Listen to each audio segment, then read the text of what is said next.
আসসালামু আলাইকুম প্রিয় দর্শক এবং শ্রোতা, আল্লাহ সর্ব অবস্থায় আমাদের সবার মঙ্গল করুন সেই দোয়া এবং শুভকামনা জানিয়ে শুরু করছি ব্র্যান্ডিং বাংলাদেশের একটি এপিসোড।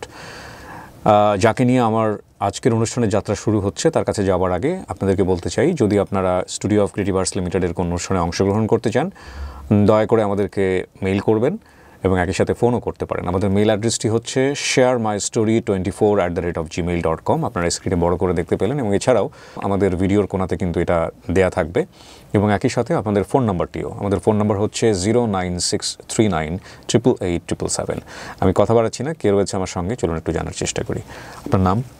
আসসালামু আলাইকুম। ওয়ালাইকুম আসসালাম। আমি মোহাম্মদ জাহাঙ্গীর আলম। বয়স কত হতে পারে জাহাঙ্গীর ভাই? 35। শুরু করেন আপনি। আমি সারিয়াকান্দি থানার অন্তর্গত ফুলবাড়ি ইউনিয়নের বালুয়ারতার গ্রামের একজন ভূমিহীন কৃষকের সন্তান। জমি ছিল না, মানে একদম ল্যান্ডলেস একজন মানুষ। অন্যের জমিতে কাজ করতেন। আমাদের পরিবারটা, আমরা 4 জন সদস্য, বাবা মা, আমি এবং আমার একজন ছোট ভাই আছে। আমাদেরকে অন্যজন জমি বর্গা দিত না, মানে আমার বাবা চাষ করতে পারতেন না, কারণ আমার বাবা আগে শহরে থাকতেন, হোটেলে কাজ করতেন আগেই। অতঃপর যখন গ্রামে যান, গ্রামে গিয়ে তো আর গ্রামের কৃষি কাজ করতে পারেন না, তাই অন্যরা জমি মানে বর্গা দিত না, যেহেতু চাষ করতে পারবে না। তারপর আমাদের যেহেতু 4 জনের সংসার, বাবা তেমন কোনো কাজ করতে পারেন না। এলাকাতে একটা হোটেল থাকে ফুলবাড়ি বাজারে, বাবা সেখানে কাজ দেন এবং সেখানে খুব অল্প টাকায় বাবা কাজ করতেন। আমার যতটুকু মনে পড়ে 20 টাকা দিন কাজ করতেন বাবা, অর্থাৎ একদিন কাজ করে মাত্র 20 টাকা পেতেন। সেই পরিবার থেকে আমার পড়াশোনা করা। আমি প্রাইমারি পড়াশোনা করলাম। ভাত থাকতো না, আমার বাবা মা অন্যের বাড়িতে কাজ করতেন। এমনকি যখন জ্যৈষ্ঠ মাস আসতো, জ্যৈষ্ঠ মাসে কিন্তু আমাদের এলাকাতে ধান কাটা শুরু হয়। আর ধান কাটার সিজনগুলোতে একটু যখন একদিন কাজ করা হয় তখন টাকাটা বেশি পাওয়া যায়। তাই আমার বাবা তখন ধান কাটার কাজ করতেন একটু একটু করে, কিন্তু সবাই নিত না, বাট তারপরেও একটু একটু করে কাজ করতেন।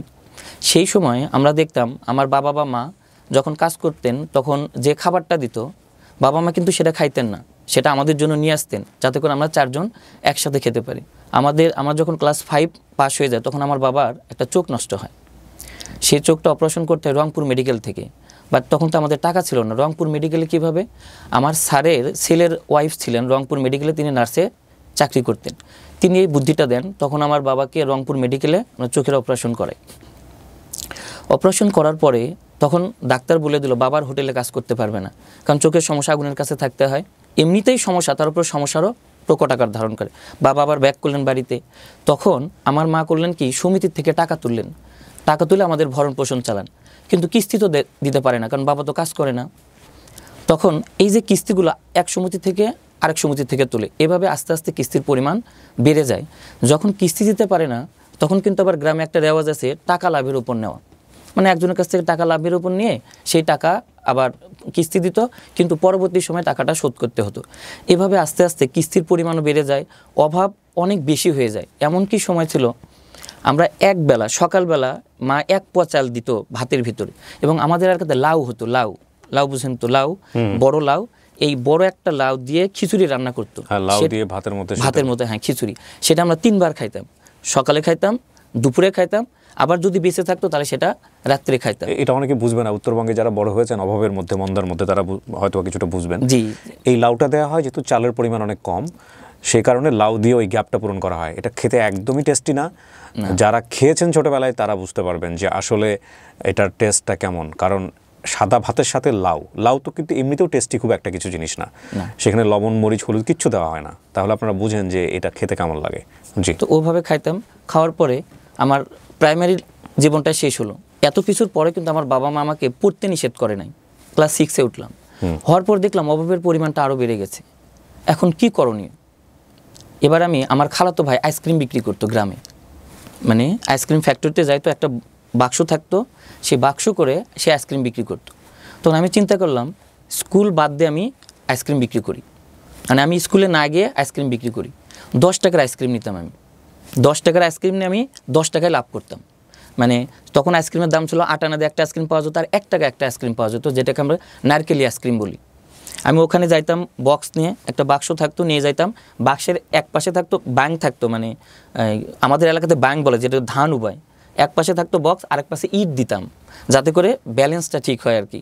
এভাবে আইসক্রিম নিয়ে আসতাম, 10 টাকায় লাভ হতো। কিন্তু তৎকালীন সময়ে 10 টাকা দিয়ে 1.5 কেজি চাল পাওয়া যেত ভালো মানের, কিন্তু আমরা ভালো মানের চাল কিনতাম না, আমরা কিনতাম একটু নর্মাল চাল, যেটা ধান আটি বাড়ি দেওয়ার পর যে ধানটা থাকে সেখান থেকে যে চাল হয়, তখন 4 টাকা 5 টাকা কেজি, সেই চাল কিন্তু যাতে করে বেশি খাওয়া যায় আর কি। ভালো ভাতের দরকার নেই, ভাত হলেই হবে, সেটা যে আইটেমেরই হোক। ওই ভাত আবার লবণ মরিচ দিয়ে মেখে খেতে আরও ভালো লাগতো। কিন্তু সর্বোপরি কথা হলো ক্ষুধা লাগলে না সব কিছুই ভালো লাগে, এই কারণে ওটা বেশি ভালো লাগতো। এভাবে চলতে থাকে। আমি স্কুলে যাইতাম না, ক্লাস 6 যায় 7 যায়, আমাদের অভাব কিন্তু আরও বেশি হয়। এর মধ্যে কিস্তির টাকা শোধ করতে আমাদের ঘরও বিক্রি করতে হয়। ঘর বিক্রি করে আবার টিন দিয়ে ছাপড়া তোলে। ছাপড়া মানে যে ঘরের কোনো আলাদা পার্ট থাকবে না, চৌচালা না, শুধু টিন থাকবে উপরে ছোট করে, সেটা করে আমরা 4 জন একই পরিবারে আমরা থাকতাম একসাথে। এভাবে অভাব আরও বাড়তে থাকে। অভাব কিন্তু কমছে না, কারণ যে কিস্তির টাকা নিয়ে আসে এই কারণে। এভাবে যখন আমি আইসক্রিম বিক্রি করা শুরু করলাম, আইসক্রিম যখন বিক্রি করি, সকালে আইসক্রিম আনতে যাই, 12টা 1টার মধ্যে বিক্রি শেষ হয়ে যায়। এই আইসক্রিম যখন গ্রামে গ্রামে বিক্রি করি, তখন শুধু আইসক্রিম বিক্রি করে টাকাই পাইতাম না, অনেক সময় চাল পাইতাম, মরিচ পাইতাম, গম পাইতাম, এগুলো নিয়ে আসতাম। চাল গম এগুলো খাওয়ার জন্য রাখতাম, মরিচ তো আর খাওয়া যেত না। মরিচ কী করতাম, ধরেন 10 দিন 12 দিন 15 দিন পর পর হাফ কেজি বা 1 কেজি মরিচ হতো, এটা বাজারে বিক্রি করতাম, 30 40 বা 50 টাকা পাইতাম। কারণ আমার পুঁজি হলো 10 টাকা। তা আমি চিন্তা করলাম 10 টাকাতে আইসক্রিম বিক্রি করতে হবে না, আরেকটু টাকা কীভাবে বেশি পাওয়া যায়। কারণ আমার ঘর থেকে কয়েকটা ঘরের পরে আমার মামা হয়, সে আমাকে 20 টাকা দেবে, বিনিময়ে দৈনিক তাকে 2 টাকা লাভ দিতে হবে। আমি তার টাকাটা নিয়ে নিই, 2 টাকা দৈনিক লাভ দিই তাকে। এই কথা আমার বাড়ি থেকে আরেকটু দূরে একজন শিক্ষক ছিলেন, সলিমান মাস্টার, উনি মারা গেছেন। উনি আমাকে 50 টাকা দিলেন, যে ওর কাছ থেকে টাকা নেওয়া লাগবে না, কারণ দৈনিক 20 টাকার 2 টাকা মানে কি চিন্তা করেন, তাহলে কত % লাভ। বলো ওর কাছ থেকে টাকা নেওয়ার দরকার নাই, আমি তোকে 50 টাকা দিচ্ছি, তুই যে কয়দিন পারিস আইসক্রিম বিক্রি করবি, যখন তোর মনে হবে যে পুঁজি হয়েছে তখন তুই আবার আমার টাকাটা ফিরে দিস, না হলে না দিস, এটা নিয়ে সমস্যা নেই। আমি তার টাকাটা নিলাম, নিয়ে আমি কয়েকদিন করার পর দেখলাম আমার আল্লাহর রহমতে টাকাটা হয়ে গেছে, যে এখন আমার 20-30 টাকা আছে, তখন আমি তাকে টাকাটা ফিরিয়ে দিই। এভাবে আমার আইসক্রিম বিক্রি হতে থাকে। এই সময় আমি কিন্তু স্কুলে যাই না, আমি ক্লাস 6-এও ফেল করি, 7-এও ফেল করি স্কুলে। তো গ্রামের স্কুলগুলোর আবার বৈশিষ্ট্য কি, ফেল করলেও ওঠা যায়, হয়তো বা রোল নাম্বারটা পিছনের দিকে থাকে, কিন্তু অন্য ক্লাসে প্রমোশন পাওয়া যায়। আমি 6-এ প্রমোশন পাইলাম, 7-এ প্রমোশন পাইলাম। স্কুলে কেন যাইতাম না? স্কুলে যাইতাম না, ড্রেস আপ ভালো ছিল না, মানে আমাদের স্কুলের নিয়ম ছিল নেভি ব্লু প্যান্ট সাদা শার্ট, এটা আমরা ম্যানেজ করতে পারতাম না, স্কুলে যেতাম না। এবং আরেকটা বিষয় ছিল ইংলিশ গ্রামার যেদিন প্রধানত গ্রামার নাই, মানে টাকা নেই, খাবার নাই, বই কই থেকে কিনবো। আর তখন কিন্তু আমাদের সময় বই কিনতে হতো, এখন কিন্তু সরকার বই দিত, আমাদের সময় কিন্তু বই দিত না, এই বইটা কিনতে হতো।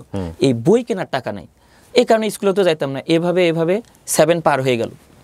এবার 8-এ উঠলাম, 7 থেকে 8-এ হলে আমার রোল হয় 23।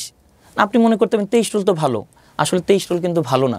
গ্রামের স্কুলে 23-এর কেউ কোনো খোঁজই রাখে না, 1 2 3 সর্বোচ্চ বা 4-5-এর খোঁজ রাখে, আমার রোল 23। প্রথম সাময়িক পরীক্ষা, আমি আইসক্রিম বিক্রি করলাম, আমি পরীক্ষা দিতে গেলাম না। দ্বিতীয় সাময়িক পরীক্ষা, হঠাৎ করে ক্লাস 8-এ কিন্তু বৃত্তি পরীক্ষা হয়। বলা হলো যে কিছু সংখ্যক ছাত্রকে বৃত্তি পরীক্ষা দেওয়া হবে স্কুল থেকে, তারা আলাদাভাবে কোচিং ক্লাস করতে হবে স্কুলেই, কোনো টাকা দিতে হবে না, আলাদা ক্লাস করাবে। আমি তো কিচ্ছু বুঝি না, অঙ্ক টঙ্ক এগুলো কারণ করি না, অঙ্ক না ইংলিশও না। আমি এমনকি প্যারাগ্রাফ পড়তাম, কারণ প্যারাগ্রাফ পড়তে ন্যাশনাল ফ্ল্যাগ প্যারাগ্রাফ আছে, কান্ট্রি বানানটা আছে, আমি কান্ট্রি বানান পাইতাম না, ওই কান্ট্রি যে বাক্যের মধ্যে থাকতো ওই বাক্যই বা, মানে আমি ওইটা লিখতামই না। আমার থিওরি ছিল এমন, যতটুকু লিখবো স্যার যেন দাগ না দিতে পারে, সেটা 2 লাইন হলেও হবে, 2 মার্ক তো দেবে। এভাবে আমি লেটার বুঝতাম না, অ্যাপ্লিকেশন বুঝতাম না 6-7-এ, এই কারণে বারবার ফেল করতাম।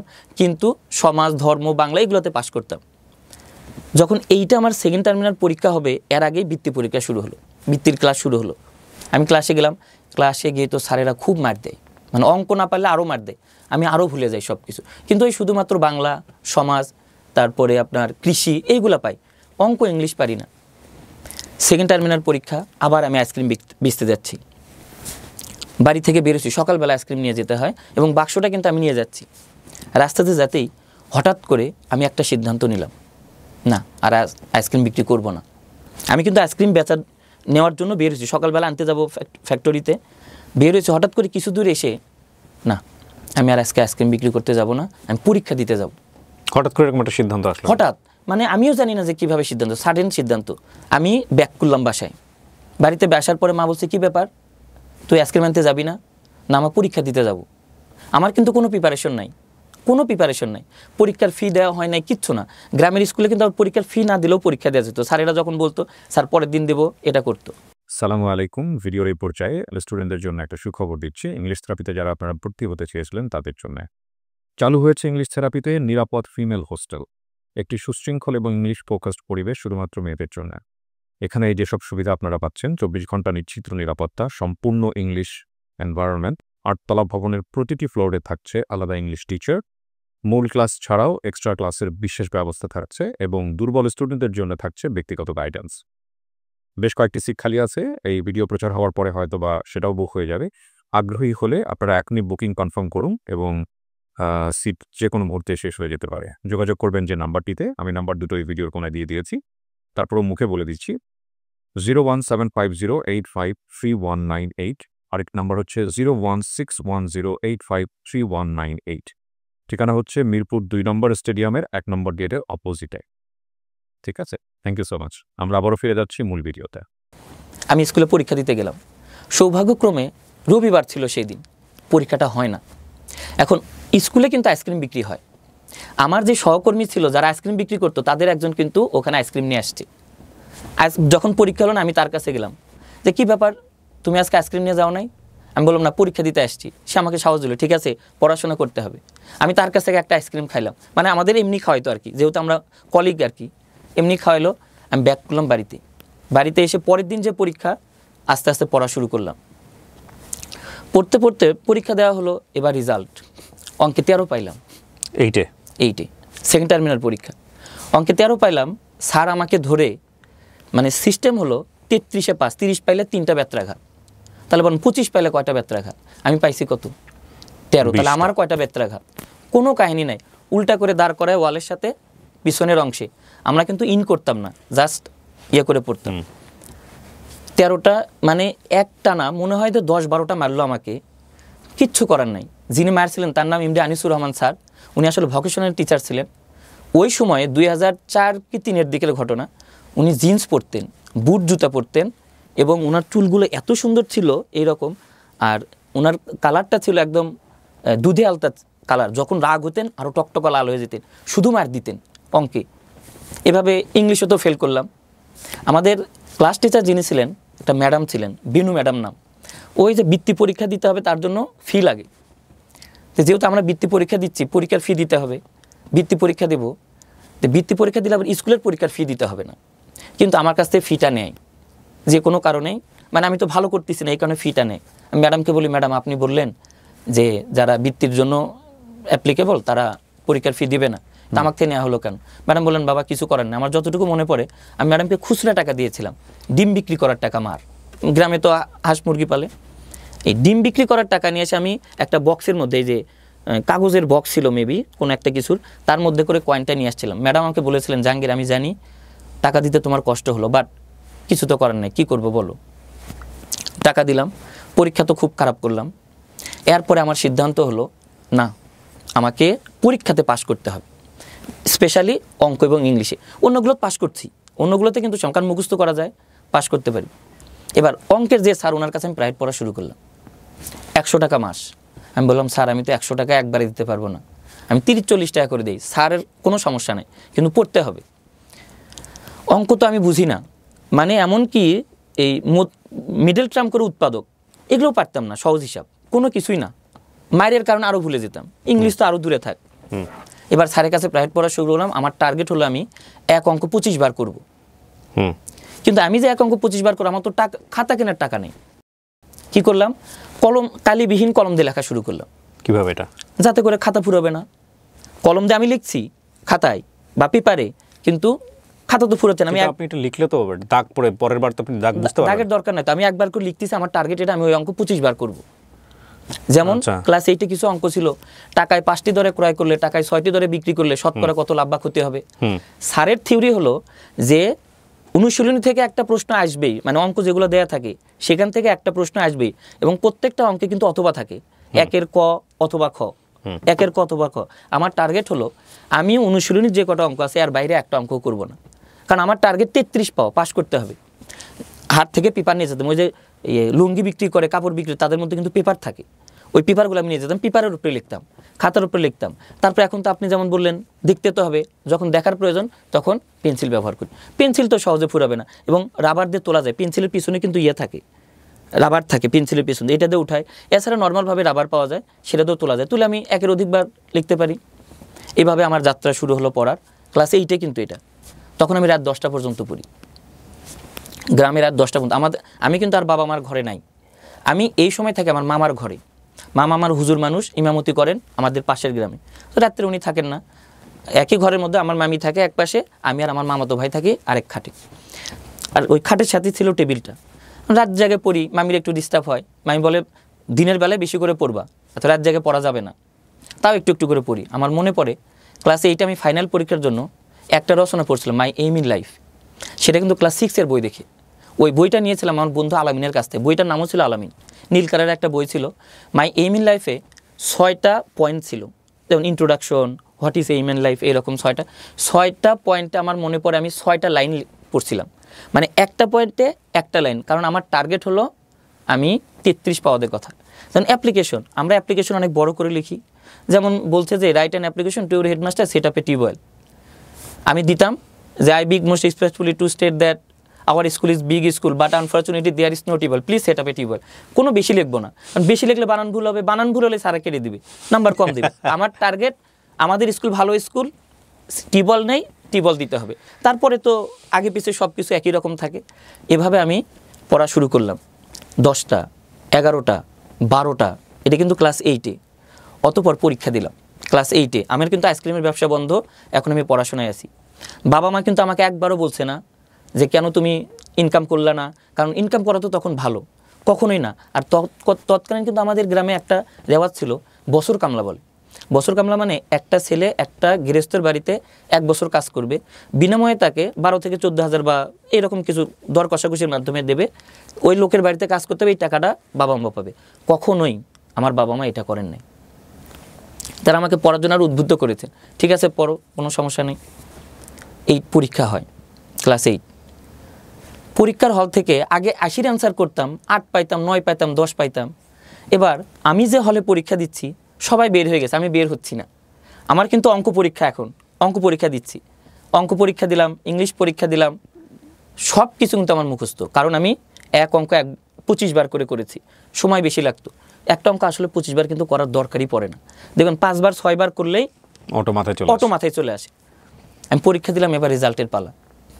রেজাল্টের দিন সকালে কিন্তু একটু আগে স্টুডেন্টরা আসে, টিচার। শীতের সময় ছিল আমার যতটুকু মনে পড়ে, আমি একটা সোয়েটার গায়ে দিয়েছিলাম, সাদা হাফ শার্ট, ওই স্কুল শার্ট যেটা সাদা, আর আমি প্যান্ট অলওয়েজ ভাঁজ করে রাখতাম, মানে নিচে ওই যে হাঁটুর নিচে ইয়েতে টাকুর নিচে কাপড় যাওয়া যাবে না, এই কারণে পঞ্চাশ স্যান্ডেল পরে থাকতাম। রেজাল্টের দিন সকালবেলা ওই যে অঙ্ক স্যার যিনি মার দিতেন উনি আমাকে ডাকলেন, ডাকে বলছে তুমি জানো অঙ্কে কত পাইছো? না স্যার, আমি অঙ্কে ফার্স্ট হয়েছিলাম। এবং কত পেয়ে জানেন? 67 পেয়ে অঙ্কে আমি ফার্স্ট হই, এবং ইংলিশেও পাশ করি সেবার। এবং আমার রোল 23 থেকে একদম 6 হয়ে যায় ক্লাস 9-এ। সবাই কি ব্যাপার, যে ছেলে মানে আমি যে রাত্রে পড়ছি এটা কিন্তু কেউ জানে না, শুধু আমার মামি, আমার মামাতো ভাই, আমার বাবা মা আর আমার বন্ধুরা। আমি কোনো বন্ধুকে কিন্তু বলি না যে আমি এখন এইভাবে পড়াশোনা করি, কিন্তু আমি সমাজ ধর্ম এইগুলা আমাকে যেখান থেকে ধরবে, যদি ওটা পড়া হয়ে থাকে আমি ওটা মুখস্থ করবই। আমার কোনো নোট ছিল না, স্যারেরা কিন্তু ক্লাসে নোট পড়াইতো না, বই পড়াইতো। আমি বই মুখস্থ করতাম, অঙ্ক আর ইংলিশ ছাড়া ওগুলো বই মুখস্থ করতাম। ওগুলো আমাকে ধরলে আমি পারবই, যেখান থেকে ধরুক। ইংলিশে পাশ করলাম, অঙ্কে পাশ করলাম, রোল 6 হলো। একটু হলেও ভালো লাগা কাজ করছে যে আমি তো কোনো দিন আমার রোল 6 চিন্তাও করি না, এটা 6 রোল হয়েছে, যদিও গ্রামে, তারপরেও একটু ভালো লাগা কাজ করছে। ক্লাস 9-এ উঠলাম, উঠে সবাই কোচিংয়ে যায়। ওই কোচিংগুলো কিন্তু ডিসেম্বরেই ক্লাস শুরু করে, ফ্রি ক্লাস দেয়। আমি গেলাম, আমাদের ওখানে একটা কোচিং ছিল, কনফিডেন্ট কোচিং সেন্টার। আহম আব্দুর রৌফ স্যার এটা পরিচালনা করতেন, সারেকান্তি ডিগ্রি কলেজে। উনি গণিতের প্রভাষক ছিলেন। ক্লাস করতে, ফ্রি ক্লাস করতে গেলাম, গিয়ে আমার যতটুকু মনে পড়ে ফ্রি ক্লাসে একটা অধ্যায় ছিল English. Today is Poila Baishakh, that is public holiday, এরকম একটা অধ্যায় ছিল। আমি তো ইংলিশ এত বুঝি সুঝি না। স্যার ক্লাস করাচ্ছেন, করানোর পরে বলছে read the passage in again and write a summary with 5 sentences. এটা কিন্তু তখন এটা বুঝতাম না, এখন বলতে পারতেছি। তাই সবাই বলতে পারতো আমি ছাড়া, এবং সবার চোখে চশমা ছিল বেশিরভাগ যারা বলতো। তখন আমার মনের মধ্যে একটা ধারণা ছিল, যারা চশমা পরে এরা সত্যি ব্রিলিয়ান্ট হয়। কারণ যারা বলছে সবাই চশমা পরা কোচিংয়ে, এটা আর কোচিংয়ে ছিল কি অনেকগুলো স্কুলের first boy, second boy, third বয় সবাই আসতো পড়তে, যে সভাপতি তারা ব্রিলিয়ান্ট। আমি খালি চাই থাকতাম যারা পারে তারাই সব চশমা পরা, আমার তো চশমা নাই, তার মানে আমি এই কারণে মনে হয় পিছিয়ে আছি। ওই যে অভাব অনটন নিয়ে আমার কোনো টেনশন নাই, আমার একটাই টেনশন এখন পড়াশোনা ভালো করতে হবে। এদিকে কিন্তু আমাদের পরিবারের অর্থনৈতিক অবস্থা খারাপ থেকে আরো চরম খারাপের দিকে পৌঁছে গেছি, খুব খারাপ। কিন্তু আমি পড়াশোনা বাদ দিই নাই, ক্লাস 9-এ উঠলাম। এখন কোচিংয়ের টাকা দিব কিভাবে?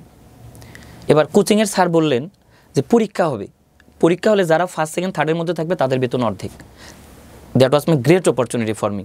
আমি পরীক্ষায় অংশগ্রহণ করি, বেশিরভাগই থার্ড হই, কিন্তু থার্ড হলেও আমার ওই অর্ধেক বেতন কম। আমার সম্ভবত মনে পড়ে কোচিংয়ের বেতন ছিল 300 টাকা তখন, তাহলে অর্ধেক হলে হয় 150 টাকা। এখন এই 150 টাকা দেবো কীভাবে? আপনি জানেন যে রমজান মাসে ফেতরা আদায় করে, হয়তো অনেক জায়গায় আদায় করে অথবা অনেক জায়গায় বাড়ি থেকে দেয়। গ্রামে ফেতরা এক জায়গায় তোলে, মসজিদ থেকে এটা বিতরণ করা হয়। ওখানে আমাকে টাকা তোলার দায়িত্ব দিত, মানে অনেকেই দায়িত্ব পেত, তার মধ্যে আমিও ছিলাম। কেন দিত? কারণ টাকা তুলে দিলে একটা নির্দিষ্ট ভাগ পাওয়া যায় টাকার। তো আমিও ওটা অপরচুনিটি নিয়েছি, যাতে করে আমি যদি 700-800 টাকা পাই, তার মানে আমার কোচিংয়ের বেতন কয় মাসে দিতে পারবো? আমি প্রায় 4 মাসের বেতন দিতে পারবো, নো ডাউট। তাহলে মানে এটাই আমার জন্য উপযুক্ত।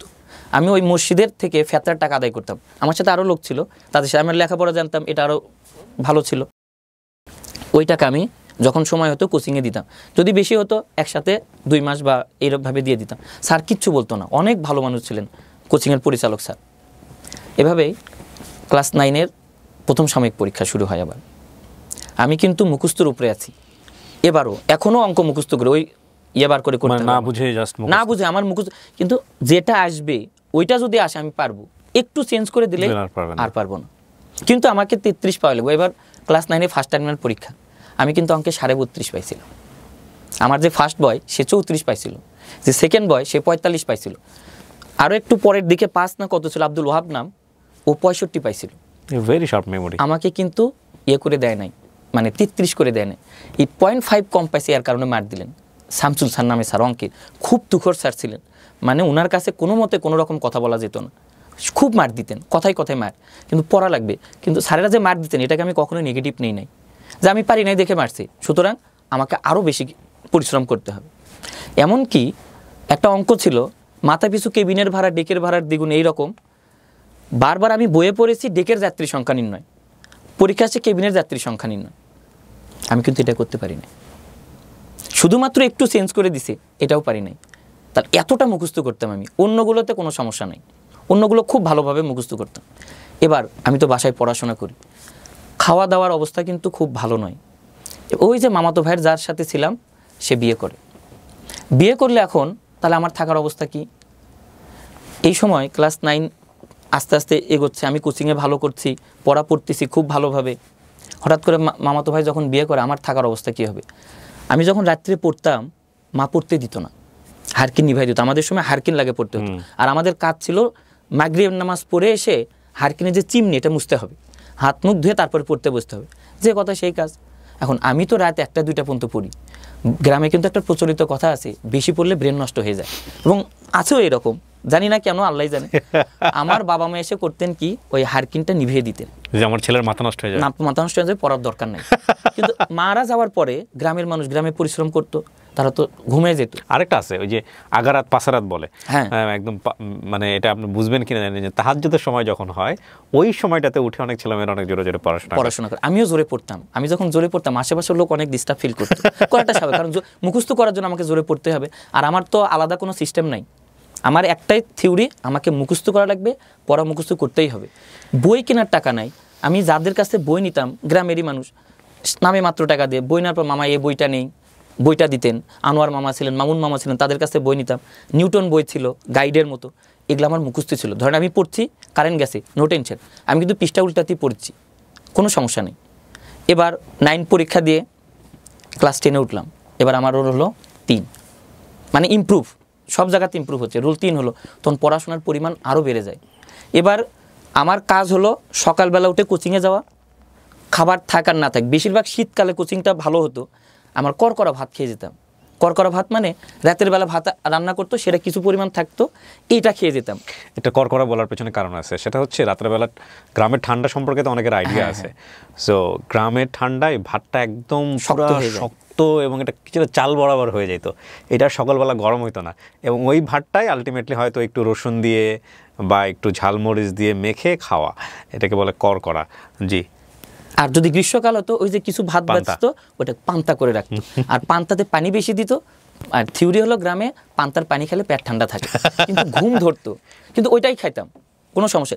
সকালবেলা কোচিংয়ে যাইতাম, কোচিং করে স্কুলে যাইতাম, স্কুল ছুটি হতো 4টায়, আমার বাড়িতে আসতে লাগতো 22 মিনিট সময়, 4:22-এ আমি বাসায় আসতাম, আর এসেই আমি খেলার মাঠে যেতাম। তখন কিন্তু পড়তাম না, বাসায় খাবার থাক না থাক, যদি সময় হতো খাইতাম, খেলার মাঠে যাবই, খেলে মাগরিবের নামাজ পড়তাম বন্ধুরা সহ, তারপরে ওই যে বাড়িতে আসতাম, হারকিন মুছতাম, পড়তে বসতাম। এই পড়া নন স্টপ পড়া। ক্লাস 9 এভাবে পার হলো, পরীক্ষা দিলাম, রোল 3 হলো, পড়ার পরিমাণ আরও বেড়ে গেল। বাবা মার অবস্থা কিন্তু খুব ভালো হয় নাই। এখন কোচিংটাই পাইতেন শুধু? কোচিংটা না, আলাদা কোনো ইয়ে না, আলাদা পড়তাম না, তবে কোচিংটা অনেক ভালো ছিল। ফেতরার টাকার অংশ দিয়ে কোচিং? হ্যাঁ, বেশিরভাগ। আর যখন জ্যৈষ্ঠ মাস হতো যে বাবা মা একটু বেশি টাকা পাইতো, তখন কিছু টাকা একটু দিত। সেটা বাবা কি করতো? কৃষিকাজ। কৃষিকাজ যদিও পারতেন না, তারপর আস্তে আস্তে সময় তো হয়ে গেছে। কয় ভাই বোন ছিলেন আপনারা? আমরা 2 ভাই, কোনো বোন ছিল। আপনি বড়? হ্যাঁ, আমার ছোটটা তো আরো আমার ছোট। অতঃপর ক্লাস 10, এবার পড়ার পরিমাণ কিন্তু আরো কয়েক গুণ। এমনও সময় গেছে। কোন স্কুলে যেন ছিল? ফুলবাড়ি গমিরুদ্দিন বহুমুখী উচ্চ বিদ্যালয়। ফুলবাড়ি আমার জন্য খুব নস্টালজিক। আমার বাড়িও বগুড়া, আপনি জানেন? হ্যাঁ, জানি।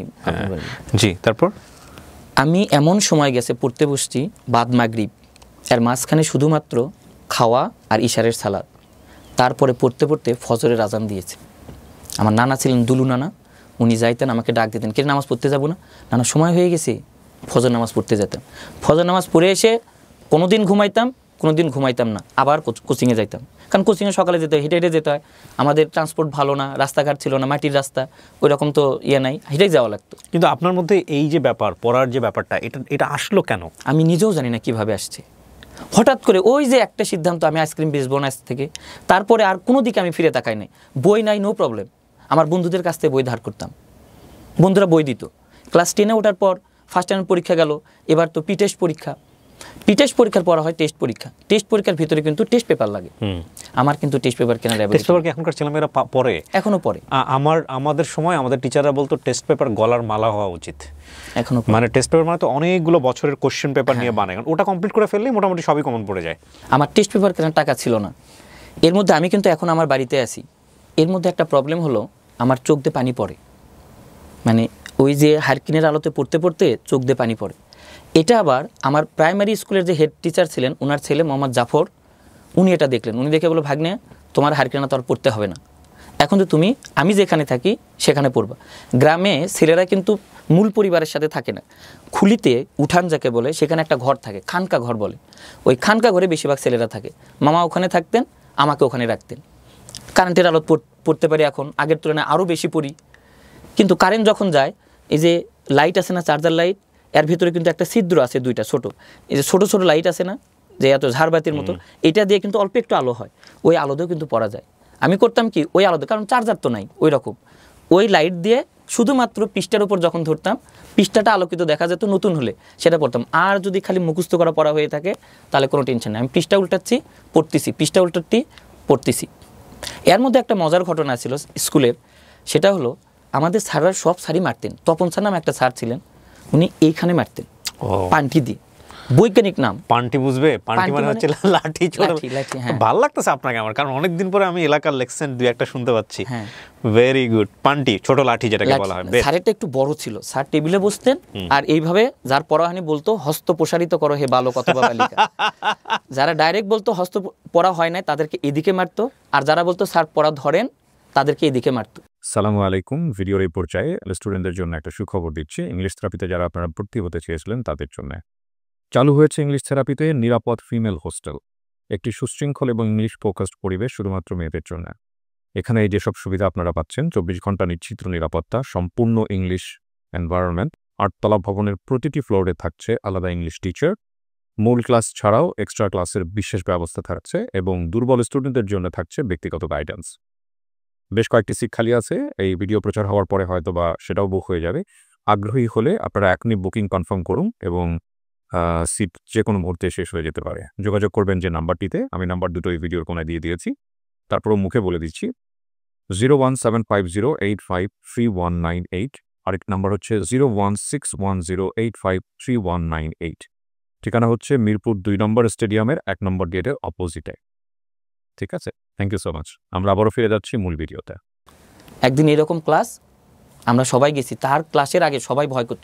উনি কান ধরতেন এই জায়গায়, কান ধরার পর উনি বলতেন যদি চাল দাও ভিজা ভাত হয়ে যাবে, আর যদি ধান দাও খই হয়ে যাবে।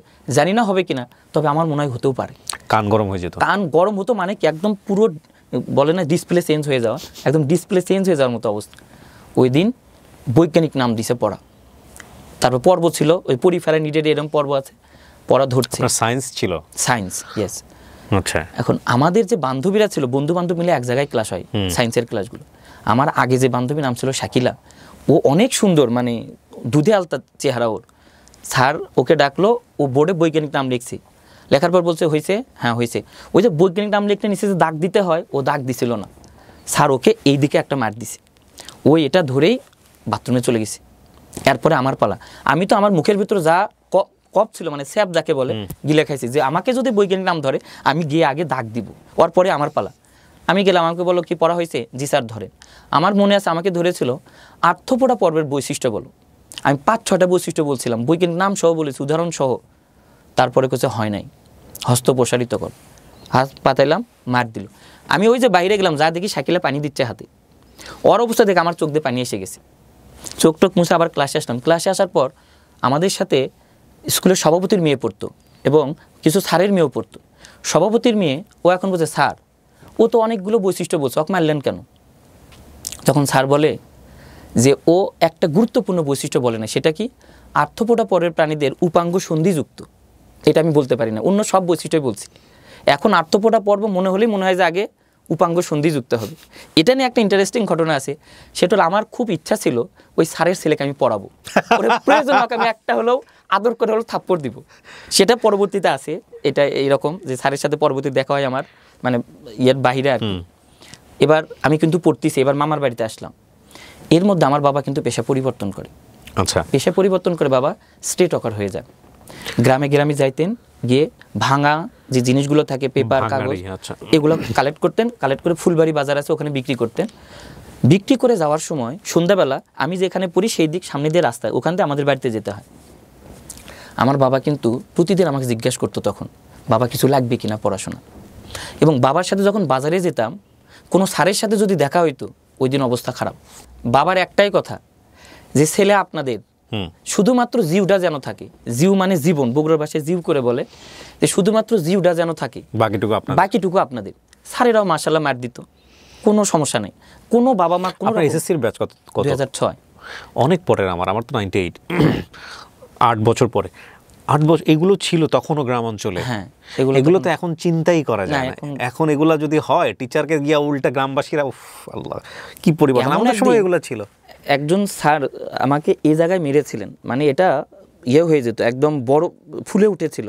আমি বাড়িতে গিয়ে গরমের ভিতরে গেঞ্জি পরে আছি, ফুল হাতা। মা বলে কি ব্যাপার, গরমের ভিতর গেঞ্জি পরে কেন? আমি বলছি মা এই যে স্যার মারছে। ঠিক করছে, নিশ্চয়ই কোনো বেয়াদবি করছিল। মা কিন্তু শুনলই না স্যার কেন মারছে, এক্স্যাক্টলি ডাইরেক্ট ছিল, নিশ্চয়ই কোনো বেয়াদবি করছি সেখানে, মায়ের আরও দেওয়া দরকার ছিল। সো কোনো রকমের অভিযোগ নাই। যে টিচার যত বেশি মারে সে টিচার তত ভালো। তাই আসলে ওনারা ভালো ছিলেন। এবং সবচেয়ে বড় কথা, আমাদের স্কুল টিচাররা যারা ছিলেন, ওনারা সাবজেক্ট ওয়াইজ টিচার ছিলেন না। যিনি আমাদের ইংলিশ পড়তেন তিনি কিন্তু ইংলিশের স্যার, বাট তারপরে ওনারা এত ভালো পড়িয়েছেন আলহামদুলিল্লাহ।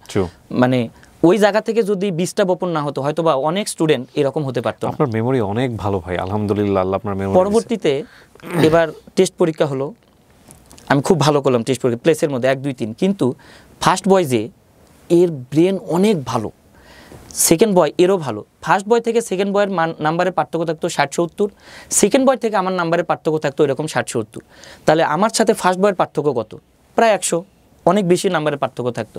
কিন্তু ফার্স্ট বয়ের সাথে আমার ভালো সম্পর্ক ছিল, ওর নাম ছিল রাকিবুল। ও বাবার সাথে আসিফের কনসার্ট, তখন কিন্তু আসিফের গা ও প্রিয়া তুমি কোথায় তখন ইয়ে হয়েছিল। তারপরে ও গান শুনতে যেত, তাও কোনোদিন ও মানে খারাপ করে না, ও বারবারই মানে ভালো করতো। First boy, second boy, third বয়, আমার ফার্স্ট বয়ের সাথে খুব ভালো সম্পর্ক। এর মধ্যে যখন টেস্ট পরীক্ষা হলো, আমার কিন্তু টেস্ট পেপার নাই। আমার একটা বন্ধু ছিল রাশেদ, ওর কাছে আমি বলতাম, ওকে নানা বলে ডাকতাম।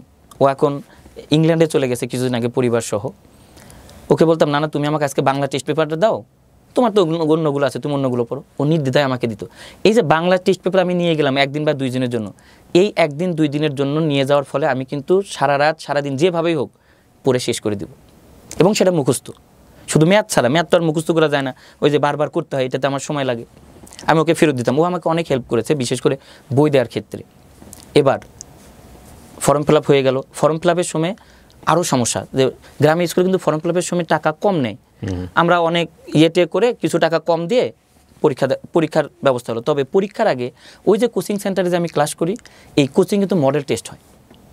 কোচিংয়ে কিন্তু আবার বলছি, অনেক স্কুলের ফার্স্ট, সেকেন্ড, থার্ড, ফোর্থ অনেকগুলো ছেলে পেলে ছিল, কনফিডেন্ট কোচিং সেন্টার। ওইখানে যে মডেল টেস্ট পরীক্ষা হয়, সেখানে আমি ফার্স্ট হই যৌথভাবে। আমি এবং আমার বন্ধু, যে সেকেন্ড রোল যার মেহেদি হাসান, আমরা 2জন 4.90 করে পাই, বাট মেহেদিকে ফার্স্ট করা হয়। আমরা যৌথভাবে ফার্স্ট হলো মেহেদিকে, কারণ ওর নম্বর বেশি ছিল, আমার নম্বর কম ছিল। এই কারণে এটা আমার কোনো ইয়ে ছিল না। রেজাল্ট নিয়ে বাড়িতে গেলাম, সবাই খুশি যে আমি কোচিংয়ের পরীক্ষাতে ফার্স্ট হয়েছি। কোচিংয়ের পরীক্ষাতে ফার্স্ট হয়ে কোনো লাভ নাই, ভালো যেটা করতে হবে ওখানে। এবার এসএসসি পরীক্ষা শুরু হলো, টেস্ট পেপার নাই। ওই যে মামা আমার এসএসসি পরীক্ষা কিন্তু তখন মার্চের দিকে হইতো, টেস্ট পরীক্ষার পরে মার্চ আর ওই পরীক্ষার মধ্যে কিন্তু শীতকাল থাকে। এবার মামা এসে রাতের বেলা ঘুমাইতেন লেপের মধ্যে, আমি কিন্তু মামার পাশে পড়তাম, জাফর মামা। মামাকে বলতাম, মামা নৈবেত্তিক ধরেন। মামা কিন্তু ওই যে পুরাতন টেস্ট পেপার আছে আমার কাছে, ওই মামারই কিন্তু টেস্ট পেপার 1997 কি কত সালের, আমার সঠিক এটা মনে নাই, ওই দিকের হবে আর কি। ওনার যে টেস্ট পেপার ছিল সেইগুলা নৈবেত্তিক কত করেছিল তখন? তখন 50 মার্কের নৈবেত্তিক, 50 নৈবেত্তিক, 50 রিটেন, প্রত্যেকটা সাবজেক্টেই। ধর্মে ছিল এরকম, বাংলাতে ছিল এরকম, কিন্তু ওই যে ইয়েতে কম ছিল, আপনার ফিজিক্স, কেমিস্ট্রি এগুলোতে কম ছিল। এগুলোতে 25 মার্কের নৈবেত্তিক ছিল, বাকিটা রিটেন। না, ওই যে ভাই প্র্যাকটিক্যাল আছে, প্র্যাকটিক্যাল আছে প্লাস হচ্ছে রিটেন আছে। হ্যাঁ, এবার পরীক্ষা শুরু হয়ে গেল। আর ওই মামা কিন্তু আমাকে পড়া ধরতেন, মামা 50টা নৈবেত্তিক ধরবেন আপনি, এই 50টা নৈবেত্তিকের মধ্যে যদি আমার একটা ভুল হয়, আপনি আরও 10টা ধরবেন। আমাকে কখনোই মামা ভুল করাতে পারে নাই। মামা বিরক্ত হয়ে বলছে, ভুল হবে না, তুমি পড়ো, আমি ঘুমাই গেলাম। মানে শীতকাল, অনেক রাত হয়ে গেছে। এই যখন পড়তাম তখনই ওই যে রাত 2টা 3টা কোনো ইয়ে নাই। ফজরের সময় ওই যে দুলু নানা বলছিলাম, উনি আমার রুমের পাশ দিয়ে মসজিদে যাইতেন। উনি যাওয়ার সময় ডাক দিতেন, কেরে জাহাঙ্গীর নামাজ পড়তে যাবি না? না না, নামাজের সময় হয়ে গেছে।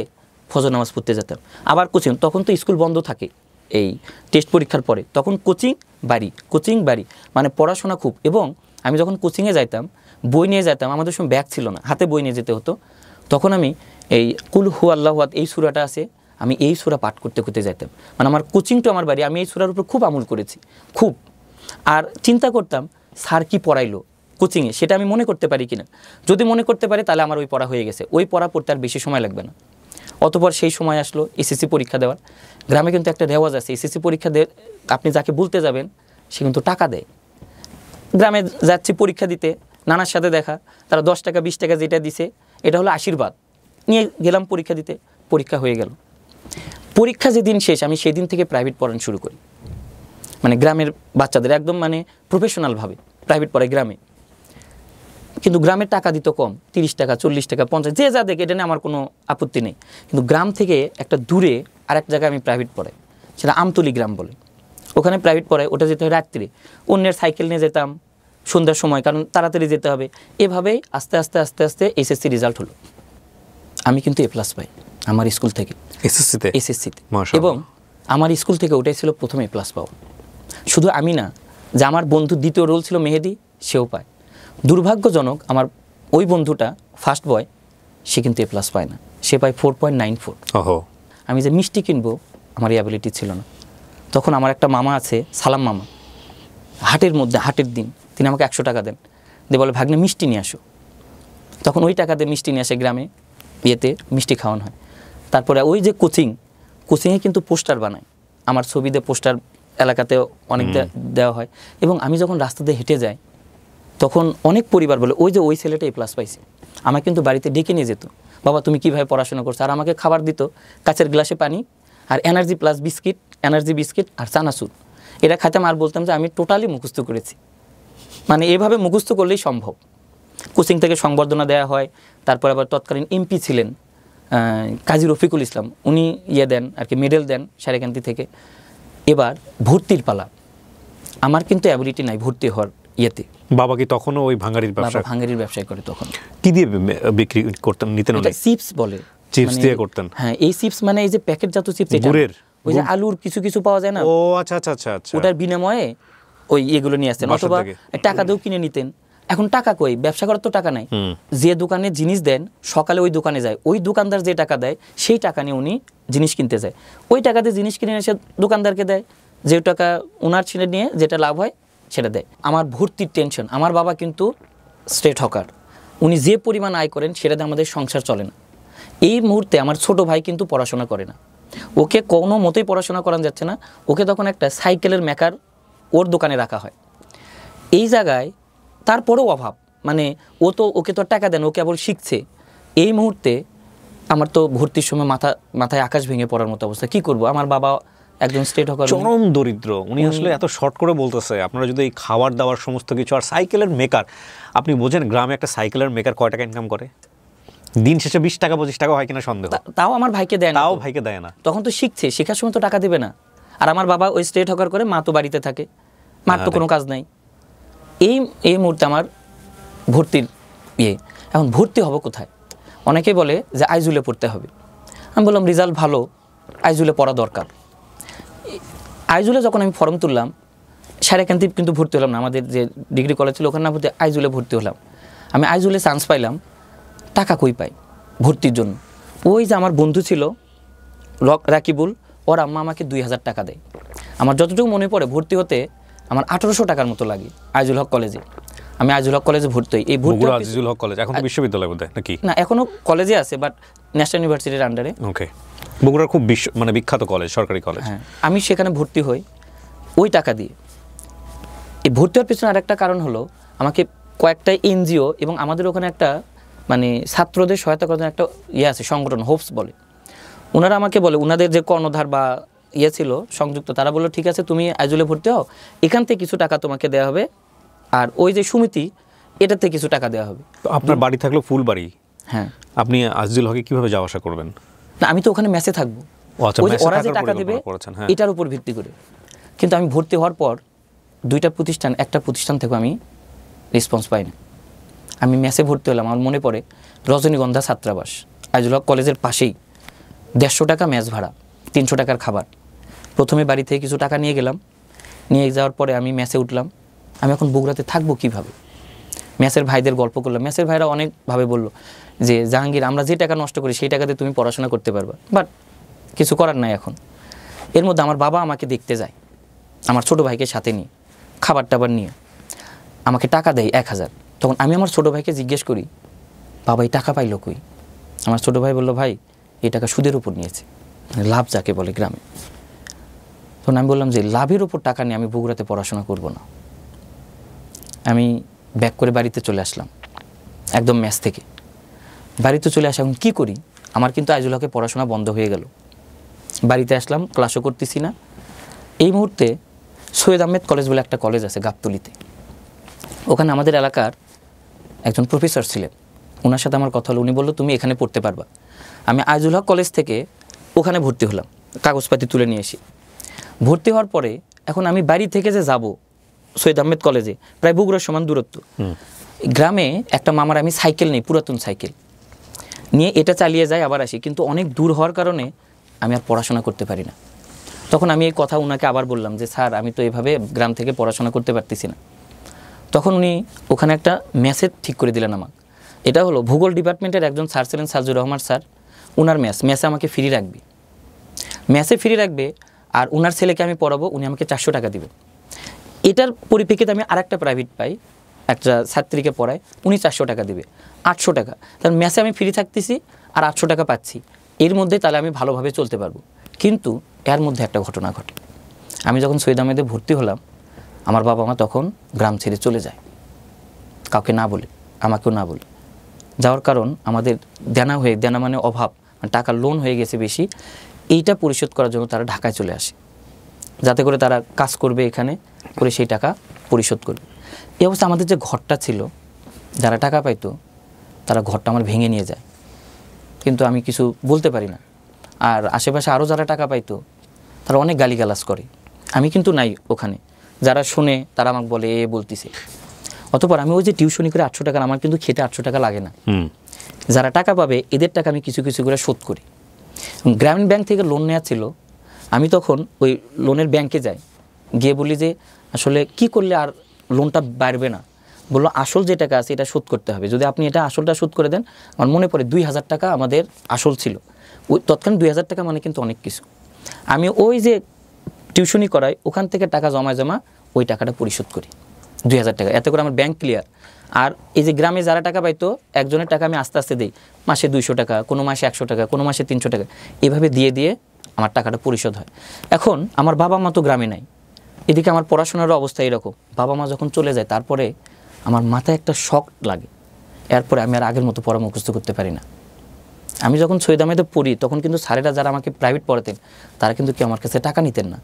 রসায়নের স্যার, ফিজিক্সের স্যার যারা আছেন কেউ টাকা নিতেন না, অঙ্কের স্যার। আমি কিচ্ছু বুঝি না। এসএসসিতে আমার কিন্তু হায়ার ম্যাথ ছিল না, ইন্টার এসে ম্যাথ নেই আমি।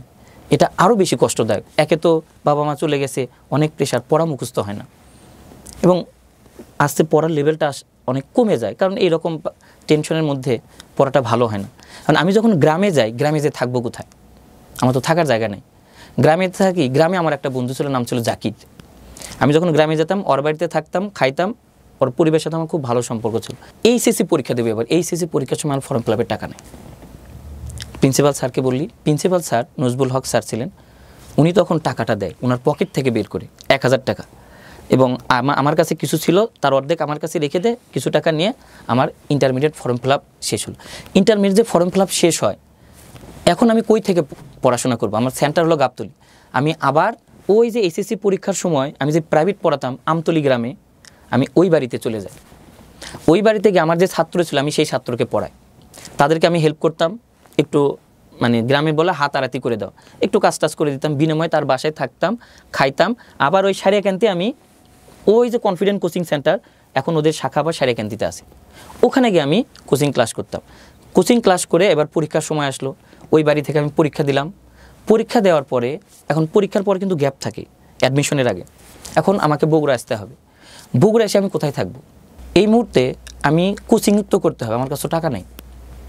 আমি রিটিনা কোচিংয়ে যাই, ওনাদের আমার কিন্তু টার্গেট না মেডিকেল, বাট রিটিনা কোচিংয়ে যাই, একটা কোচিং তো করা লাগবে। ওখানে যাই, ওনারা আমার মাত্র 1000 টাকার বিনিময়ে কোচিংয়ে ভর্তি করায় না। যাবো কই?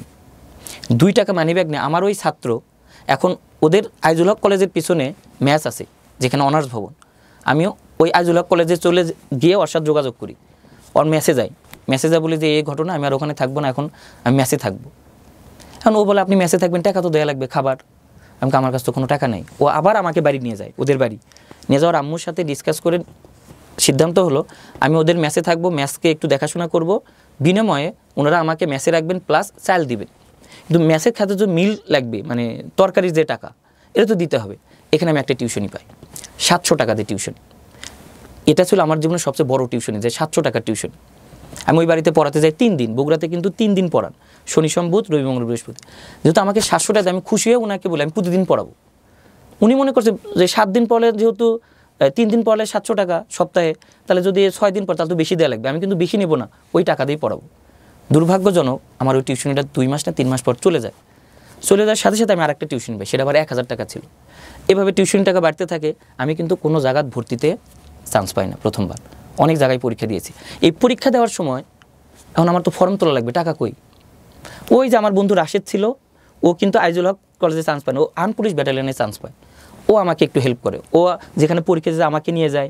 চিটাগাং ইউনিভার্সিটিতে আমার মনে আছে, চিটাগাং ইউনিভার্সিটি 2 জন পরীক্ষা দিতে গিয়ে আমি 87.10 পেয়েছিলাম, আর নিয়েছিল 88 থেকে। মানে আমি 0.90 জন্য চিটাগাং ইউনিভার্সিটি চান্স পাই না। আর তখন কিন্তু ওয়েটিং থেকে যে টানাটানি হতো, এটা বোঝা যেত না এখনকার মতো এত বেশি। তখন অনলাইন তো এরকম না, আমার চিটাগাং ইউনিভার্সিটিতেও হয় না। আমি ওর সেকেন্ড টাইম দিই। এর মধ্যে কিন্তু আমি আইজুল হক কলেজে অনার্সে ভর্তি হই, ছিল কেমিস্ট্রিতে। আপনার ইন্টার রেজাল্ট জানি কি ছিল? 4.30। এবং আমি ইন্টার রেজাল্ট খুব খারাপ হয় আমার। এবার আমি ভর্তি হলাম আইজুল হক কলেজ। তখন কিন্তু আমাদের ভর্তি পরীক্ষাতে ভর্তি হতো। আমি কেমিস্ট্রি নিলাম, মানে আমার কেমিস্ট্রিটা ভালো লাগতো আগে থেকে। মেসে থাকি, সেকেন্ড টাইম চেষ্টা করতেছি। সেকেন্ড টাইমও হয় না ওইভাবে। রংপুর বেগম রোকেয়া বিশ্ববিদ্যালয়ে আমার ওখানে চান্স হয়, মানে ভাইবার জন্য ডাক হয়। কিন্তু আমার ম্যাথ মালিক আমাকে বলল, রংপুরে থাকার চেয়ে তুমি বগুড়াতে থাকা অনেক ভালো, বগুড়াতে তুমি টিউশনি করতে পারবা, এটা একটা পজিটিভ। আর এখানে তুমি মাংনা থাকছো, যে কথা সেই কাজ। আমি বগুড়াতে স্টে করলাম।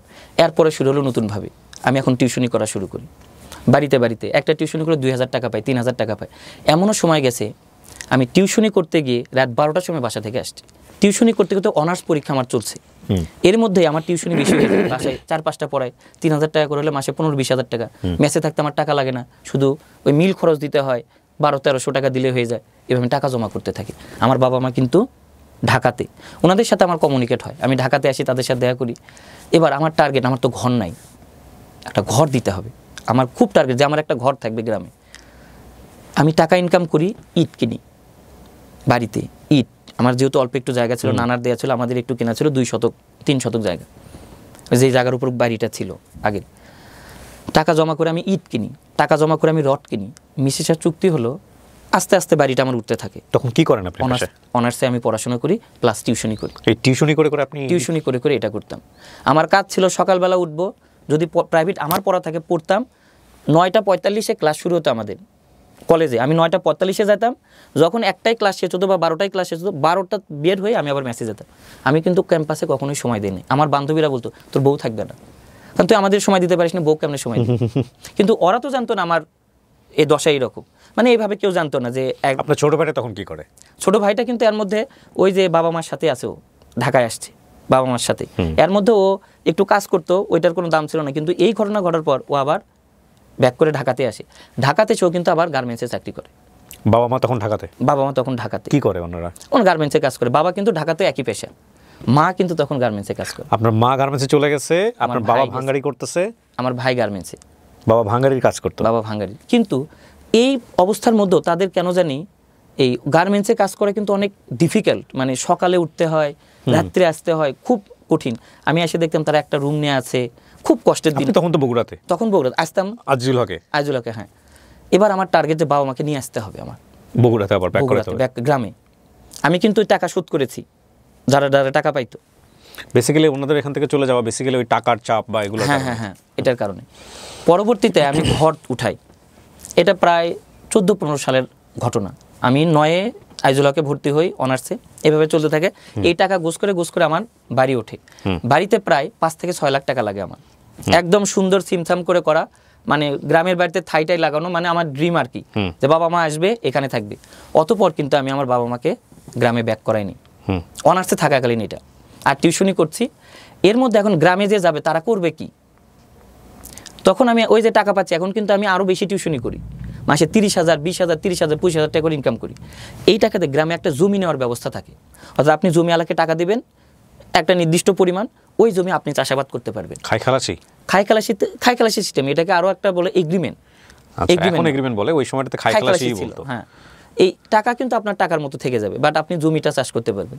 এরকম কিছু জমি নেওয়া হয়। এর মধ্যেই আমার অনার্সটা শেষ হয়ে যায়। অনার্স শেষ হয়ে আমি বিএম মডেল স্কুল অ্যান্ড কলেজে খণ্ডকালীন টিচার হিসেবে প্রাইমারিতে যোগদান করি, বেতন পাইতাম।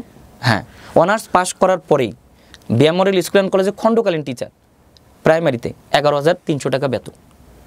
আমি সেখানে চাকরি করি 7:30 থেকে 10:30। এর মধ্যে আমি জলেশ্বরী তলাতে ব্যাস পড়ানো শুরু করে দিই। সকালবেলা ম্যাচ থেকে ভাত নিয়ে আসতাম, দুপুরবেলা ওই ভাতই খাইতাম, আর ওই রুমের মধ্যেই থাকতাম। একটা স্টুডেন্ট যদি আসতো, একটাকে পড়াতাম। আমার টার্গেট হলো ছাত্র পড়াতে হবে। 2018 সালের ঘটনা। কি পড়াতেন আপনি? কেমিস্ট্রি পড়াতাম, কেমিস্ট্রি অনার্স করতেছি। এবং সেখান থেকে বেশ ভালো একটা ফিডব্যাক পাই আমি। তার মানে টাকা বেড়ে গেল। টাকা যখন বেড়ে গেল, আমি বিএমএও চাকরি করি, এর মধ্যে টাকা বেড়ে গেল। বাপ মা তো গ্রামে নিয়ে গেছি, ছোটো ভাইটাকেও। এবার ছোটো ভাইটাকে আমি বিদেশ পাঠাবো, আমার টার্গেট। ওকে বললাম যদি বিয়ে করো তাহলে বিয়ে করো। এই সময়টাতে আমাদের প্রেম আসে জীবনে, ভালোবাসা। প্রেম টেম কই পাবেন? আমার তো বললাম না, বান্ধবী বলতো কি, তোর তো বউ থাকবে না, আরে সব আপনি প্রেম করবেন কিভাবে? একটা জিনিস শোনেন, আমি একটা কথা বলি আপনাদেরকে। কথাটা হচ্ছে, আল্লাহ কিন্তু আমাদেরকে বলছে যে ওভার থিঙ্কার হইও না, ওভার টেনশন করো না। হিদায়া একটা এমন জিনিস, উনি যাকে দিবেন কেবল সেই হিদায়ত পাবে, এছাড়া পাবে না। আমি তো জানি, যেহেতু আমরা একটা পরিবারে বড় হয়েছি এবং যারা ভিডিও দেখছেন তারাও বড় হয়েছেন, পড়াশোনার জন্য বাপ মা বাচ্চাদেরকে যে কী পরিমাণ পর পর পর সারাক্ষণ পিছনে লেগে থাকে। তারপরে অনেক ছেলে মেয়ে পড়তে চায় না, ভালো রেজাল্ট করে না। যে পরিমাণ ইনভেস্ট করে তাদের পেছনে একটা বেটার রেজাল্টের জন্য, ভালো কিছুর জন্য, হয় না অনেক সময়। আবার কিছু কিছু ছেলে মেয়ে এনাদের মতো, যারা কিছু পায় না কিন্তু পড়ার জন্য জান ছেড়ে দেয়। আমি ওনাকে যে প্রশ্নটা করেছি, উনি অনার্স পাস করে ফেলেছে, তখন ওনার জীবনে একটা মেয়ে আসা খুবই স্বাভাবিক। ওনার মধ্যে কোনো চিন্তাই নাই, উনি সংসারটাকে বুঝেছে ওনার বাবা মার অবস্থা চেঞ্জ করতে হবে এবং ওনার আর্থিক অবস্থা চেঞ্জ করতে হবে। এখানে একটা জিনিস খেয়াল করে দেখেন, ওনার মতো ফ্যামিলি বাংলাদেশে অসংখ্য আছে, লক্ষ লক্ষ আছে। সবাই কি এই রিয়েলাইজেশনে বড় হয়? সবাই কি এভাবে বড় হয়? হয় না কিন্তু। তো ফ্যাক্ট হচ্ছে যে ওনাকে কিন্তু ওনার বাবা মা চাপায়ও দেয় নাই, একদিন ধরে বলে নাই যে আসো বাবা তোমাকে একটু মোটিভেট করি, বা এটা করতে হবে জীবনে, ওইটা করতে হবে, কেউ স্বপ্নও দেখায় নাই। ঠিক আছে, তো এটাই হচ্ছে বিষয়। এতক্ষণ ধরে শুনছিলাম চুপ করে, যে আসলে আল্লাহ যাকে হিদায়াত দিবে সে। জি বলেন। যখন আমি আইজুল হক কলেজে ভর্তি হই, জি, ফার্স্ট ইয়েতে অনার্স ইন্টারমিডিয়েটে, তখন দুর্ভাগ্যের বিষয় আইজুল হক কলেজে তখন ড্রেস কোড মেনটেন করা হয়। নেভি ব্লু প্যান্ট, মানে নীল প্যান্ট আর কি, নেভি ব্লুর মতো সাদা শার্ট। আমার নীল প্যান্ট ছিল না। আমার মনে পড়ে স্টেশন আছে না, স্টেশন বগুড়া, রেল লাইনের ওপর প্যান্ট বিক্রি, 30 টাকা দামে একটা প্যান্ট কিনছিলাম। সেই প্যান্টটা আমার কোমরে হতো না। আর আমার সাদা শার্ট ছিল না, এই শার্টটা দেয় ওই যে আমার জাফর মামা ছিল, জাফর মামা একটা শার্ট দেয়, সেই শার্টটা আমার গায়ে হতো না। পরবর্তীতে কেটে আমি ঠিক করি, কিন্তু হোয়াইট স্কেটস ব্যবহার করা হতো। আমি তো স্যান্ডেল পরে স্কুলে যেতাম, আমার হোয়াইট স্কেটস ছিল না। আমার কাছে 150 টাকা ছিল। আমি ওই কেটস কিনতে যাইতাম বগুড়া শহরের নিউ মার্কেটে, কাঁচ ঘিরা দোকান। আমার তখন মনে হতো যে জুতা কাচের ঘরের ভিতর থাকে, মানে তখন তো আমি কেবল বগুড়াতে নতুন, জুতা কেমনে কাচের ঘরের ভিতর থাকে, এটা কেমনে সম্ভব? জুতা থাকবে নর্মাল দোকানে, কাচের ঘরের মধ্যে জুতা। আমি যখন এই কেটসটা কিনতে যাই, তখন কেটসের দাম ছিল 220 টাকা। আমি কান্না করে বেরোছিলাম যে আমি কেটসটা কিনতে পারি নাই, মানে আমার কাছে টাকা ছিল না সাফিসিয়েন্ট। যে আমি প্যান্ট কিনেছি 30 টাকা দিয়ে, মানে ঢোল্লা প্যান্ট, বাট কেটে পরা যাবে। শার্টটা আমার মামা দিয়েছে, আর কেসটা আমি কিনতে পারি নাই। এটা ছিল ওই আইজুল হক কলেজে ভর্তির সময়ের ঘটনা। মানে প্রথম তো কিছু বলে না, পরবর্তীতে যখন ড্রেস কোডের কথা, তখন এটা মেনে চলতেই হবে। এবার আমার ভাইকে আমি বিদেশ পাঠাবো। আমি পড়াশোনা চাকরি করি, পড়াশোনা তো এখন মাস্টার্সে ভর্তি হয়েছি, বিএম মডেলে চাকরি করি, টিউশনি করায়। আর ভাইকে বললাম তুমি যদি বিয়ে করো তাহলে গ্রামে থাকো, যদি বিয়ে না করো তাহলে বিদেশ যাও। অর্থাৎ বিদেশ বিয়ে করে তো বিদেশ যাওয়া যাবে না, শর্ত একটাই, যদি গ্রামে থাকো ওই যে এগ্রিমেন্ট জমি নিয়েছি এটা দেখাশোনা করবা, বিয়ে করবা, পরিবারের সাথে থাকবা। কিন্তু যদি না থাকো, তুমি বিয়ে করে বউ হয়ে বিদেশ যাবা, তা হবে না। ও বলে না বিদেশ যাব। ওকে আমার মনে পড়ে আমার যতটুকু অ্যাসেট ছিল, মানে সব কিছু মিলে 5 লাখ টাকা দিয়ে আমি ওকে বিদেশ পাঠাই। এই সময় 63,000 টাকা শর্ট পড়ে। ওই যে আমার বন্ধু জাকির ছিল, ও জাকির একটা সমিতির থেকে আমাকে 63,000 টাকা ম্যানেজ করে দেয়, ওকে আমি বিদেশ পাঠাই। দুর্ভাগ্য হলো ও বিদেশ যা ভালো কিছু করতে পারে না, মানে খুব খারাপ একটা সিচুয়েশন ছিল আমার জন্য। আমার কাছে টাকা নেই, 63,000 টাকা কিন্তু আমার এখন লোন। আমি 63,000 টাকার আবার প্রতি মাসে 3,000 টাকা করে আপনার দিতে হবে, লাভ দিতে হবে। আমি কিন্তু ইনকাম করি। যখন বন্ধুক বললাম কত টাকা লাভ দিতে হয়, মাসে 3,000 টাকা। আমি বললাম দোস্ত আমার সব কিছু বাদ, আমি আগে এই টাকা শোধ করব। 3 মাস না 2.5 মাসের মধ্যে আমি টাকাটা শোধ করে দিই। কিন্তু ভাইটা আমার একটা অকাম করে থুয়ে যায়, সেটা হলো ভাই একটা বিয়ে করে থুয়ে যায়। ওকে নিষেধ করছিলাম। ও যখন বিদেশ গেল, একে তো কাগজ হয় নাই, তখন মা খুব কান্নাকাটি করে যে এত কিছুর পরেও। তা আমার মাঝে মাঝে মনে হয় ওর কাগজ না হওয়াটাও ওর একটা শাস্তি, যে আমরা যদি ওকে জোর করতাম তাহলে একটা কথা ছিল, আমরা কিন্তু জোর করি নাই। পরবর্তীতে ও বিদেশ থেকে আসে, যেটা বিয়ে করছিল এটা আবার ইন্টারেস্টিং আরেকটা বিষয় আছে, আমি বলি। আপনার গল্প শুনতে শুনতে অনেক কিছু নিজের অভিজ্ঞতা থেকেও রিলেট করতেছি। সেটা হলো যে আল্লাহ পৃথিবীতে এত সুষম বন্টন করেছে, আপনি চিন্তাও করতে পারবেন না। যখন একটা পার্সন ফ্যামিলিতে রেসপন্সিবল হয়, তখন অনেকগুলো ইরেসপন্সিবল পার্সনকে তার দায়িত্বে দিয়ে দেয়। এবং রেসপন্সিবল পার্সনের অনেক বড় পেইন হচ্ছে, আমি আবারও রিপিট করতেছি, লাইনটা আপনারা নিয়ে রাখেন, এটা আপনাদের মিলাই দেখেন যারা রেসপন্সিবল পার্সনের সবচাইতে বড় পেইন হচ্ছে সে রেসপন্সিবিলিটি ডিনাই করতে পারে না। এবং সে রেসপন্সিবিলিটি ডিনাই করতে পারে না বলেই তার জীবনে অসংখ্য অন্যায় আবদার, অসংখ্য ইললজিক্যাল বিষয়গুলো ফেস করতে হয় এবং সেগুলার সলভ করতে হয়। আদারওয়াইজ সে নিজেই মনে করে যে আমি একটা বড় পেইন পাবো, এটা সলভ করাটা আমার দায়িত্ব। তো এই যে উনি বললেন যে আকাম করে গেছে, ঠিক আছে তুমি বড় হয়েছে, তুমি তোমার জায়গাটা তোমার মতো করে দেখে নাও, আপনি ছেড়ে দিলেই তো পারতেন। জাস্ট আমি বলছি অনেক ভাই সেটা করে না, অনেক বোনই সেটা করে না, এবং যে কারণে তাদের লাইফটাও অনেক বেশি পেইনফুল হয়, এবং ইনফ্যাক্ট দিন শেষে এনারা খুব একটা রিটার্নও পায় না। আমি জানি না ওনার ক্ষেত্রে কী হয়েছে। হ্যাঁ বলেন। তারপর তো আমার ভাই পরবর্তীতে আবার ব্যাক করে আসে, ব্যাক করে আসার পর ওই যে বিয়ে করে গেছিলো এটা কিন্তু একটু ইয়ে হয়ে যায় আর কি, ঢিসমিস হয়ে যায়। তখন আপনি বিয়ে শাদী করেন নাই? না, আমি এখনো বিয়ে শাদী করি নাই। আমার যে পরিমাণ মানে কষ্ট হয়েছে ওর পিছনে, ও যখন বিদেশ থেকে ফিরত আসে ওর কিন্তু টাকা পয়সা আবার আমার দিতে হয় ওই যে ওর ঢিসমিস করার জন্য। এবার আমি আবার ওকে বিদেশে পাঠাই, আবার কিন্তু আমার 3.5 লাখ টাকা লাগে, এটাও আমি ইনভেস্ট করি। গ্রামে যারা আছে এনারা বলে যে এ পাগল নাকি, এর ভাইয়ের প্রতি এত ইনভেস্ট করে কেন, যে এ তো বারবার অন্যায় করছে। বাট আলহামদুলিল্লাহ এখন কিন্তু ভাইটা আমার অনেক ভালো আছে, সৌদি আরবে থাকে। রিয়েলাইজেশনটা ইম্পর্টেন্ট। ও যদি ভুল করাটা মানুষের জীবনে অপরাধ না, ভুল করে যদি রিয়েলাইজেশন হয়, আমি এনাকে এক্সাম্পল দিচ্ছি না, ভুল করেন অপরাধ করেন এগুলো প্রয়োজন আছে জীবনে শেখার জন্য, কিন্তু যদি শিক্ষাটা না আসে তাইলে এর সমস্যা আছে। এখন টাকা পাঠাই এবং টাকাগুলো আমি ওর নামেই রেখে দিই। 20 সালে তো ফুল করোনা, 2021 সালে আমি একটা বাসায় প্রাইভেট পড়াতাম এর আগে। তো ওই বাড়ির যে মেয়েটা ছিল তাকে আমার পছন্দ হয়, আমি তাকে বলি, সে বলে যদি বাবা মা রাজি থাকে তাহলে বিয়ে হবে, না হলে হবে না। সে আবার এই ঢাকাতে শেরে বাংলা কৃষি বিশ্ববিদ্যালয়ে পড়াশোনা করে। আমার কথা হলো ঠিক আছে, আমি কোনো মাধ্যম দরকার নাই, আমি সরাসরি ওই পরিবারের যে কর্তা আছে তাকে আমি বলবো এই কথাটা। আমি এরকমভাবে মাগরিবের নামাজ পড়ে এশিয়ার থেকে, এশিয়া মিষ্টি আছে না, এখান থেকে 5 কেজি মিষ্টি নিয়ে সরাসরি বর্তমানে যিনি আমার শাশুড়ি, আমি ওনাকে যে অফার করি। এশিয়ার মিষ্টি কিন্তু বগুড়ার খুব বিখ্যাত মিষ্টি। দুইটা হোটেল এশিয়াতে বগুড়াতে খুব বিখ্যাত, একটা হচ্ছে আকবরিয়া আর একটা হচ্ছে এশিয়া, পাশাপাশি রাস্তার এপার ওপার। তাই আমি আমার শাশুড়িকে বলি, প্রথম যে আমি মা বলে ডাকছিলাম যে মা আসলে আপনারা, আমার ওয়াইফের নাম আইরিন, যে আপনারা ওকে বিয়ে দিবেন। পছন্দ হলো কিভাবে ওনাকে? ওই যে ওর ভাইকে পড়াতাম। মানে ওনাকে জানেন না? ওনাকেও জানেন নাকি? ও জানতো যে আপনি ওকে পছন্দ করেন? হ্যাঁ পছন্দ করি, অনেক বেশি পছন্দ করি।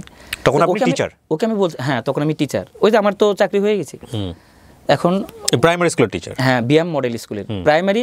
এখানে একটা বিষয় হলো, আমি প্রাইমারিতে যখন সার্কুলার হয় মেইন হওয়ার জন্য, তখন কিন্তু আমি পরীক্ষাতে ফেল করি, এবং পরীক্ষাতে ফেল করে আমাকে আর প্রাইমারিতে রাখা হয় না, আমাকে হাই স্কুলে দেয়।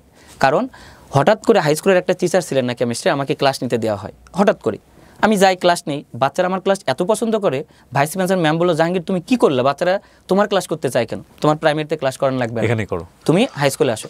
তখন আমার হাই স্কুলের ক্লাস শুরু হয়, প্রাইমারিতে আর যাওয়া লাগে না। আমি 12টায় স্কুলে যাই, বিএম মডেল স্কুল 4:30টায় শেষ হয়, সকালেও পড়াতে পারি বিকেলেও পড়াতে পারি। বিএম মডেল কিন্তু বগুড়ার খুব বিখ্যাত স্কুল, বিখ্যাত স্কুল। হ্যাঁ তখন আমি আমার শাশুড়িকে বলি এভাবে, আমার শাশুড়ি বললেন যে বাবা মেয়ে তো আমার একার না, বাবা আছে ভাইয়েরা আছে, তাদেরকে বলি, তারা যা বলবে তাই। তবে আমার শ্বশুরের রিপ্লাইটা এমন ছিল, আমার শ্বশুর মানে অর্থনৈতিক দিক থেকে মানে আমার তুলনায় মানে অনেক অনেক তফারেন্স তাদের, মানে অনেক ভালো অবস্থা, অনেক ভালো ঢাকাতে বাড়ি আছে, ইয়েতে ধানমন্ডিতে। তোরে বাবা, অনেক অনেক আর কি। এটা আরো সাহস করলেন কিভাবে? সাহসেরও তো একটা ব্যাপার। মানে আমার কথা, আমি যাবৎকাল কোনো কিছুতেই মানে নিজেই যা করেছি একদম ডাইরেক্ট, মানে কারো হলে হবে না হলে না হবে, মানে এরকম একটা কিন্তু ব্যাপার ছিল। আমি অন্য কাউকে বলবো, সে কিভাবে উপস্থাপন করবে, তাকে কি বলবে, সে আবার আমাকে কি বলবে, যা বলার আমাকে বলবে, কোনো সমস্যা নেই। কারণ আমি যেহেতু তাকে বলেছি, সেও তো অবশ্যই আমাকে তার ভালো লাগছে, না হলে আমাকে সে বলতো না যে বাবা মাকে বলতে হবে। তখন ওই শাশুড়ি আমাকে এইভাবে বলে, যে বর্তমানে এখন শাশুড়ি আর কি। কিন্তু আমার শ্বশুর বলে, মা শোনো, আমার বিষয় তো উনি জানেন, ওই যে পড়াতে যাইতাম, অর্থনৈতিক বিষয়টা ফ্যাক্টর না, আমি তোমাকে অঢেল টাকা আলার সাথে বিয়ে দিলাম, তুমি সুখী নও, এটার আমার দরকার নেই। তুমি যদি মনে করো সুখী, তাহলে তুমি যে কোনো জায়গায়, আমার কোনো আপত্তি নেই, তবে পরবর্তীতে কোনো কথা বলা যাবে না। এটা আবার আমার ওয়াইফ আমাকে বলে, যে বর্তমান ওয়াইফ, যে বাবা কিন্তু এইভাবে বলছে। আমি নো টেনশন, তাহলে বিয়ে তোমার সাথে আমার হবে নিশ্চিত। এবং আমার চাচা শ্বশুর ঢাকাতে থাকে, ওই একই সাথে ওখানে, উনিও একই রকম অ্যান্সার দেয়। কিন্তু আমার এক খালা শাশুড়ি ছিলেন যাত্রাবাড়িতে, ওনাদের কারখানা আছে আর কি, উনি রাজি ছিলেন না। ওনার কথা হলো, আমাদের সন্তান বিয়ে করবে, বগুড়াতে তার একটা বাড়ি নাই।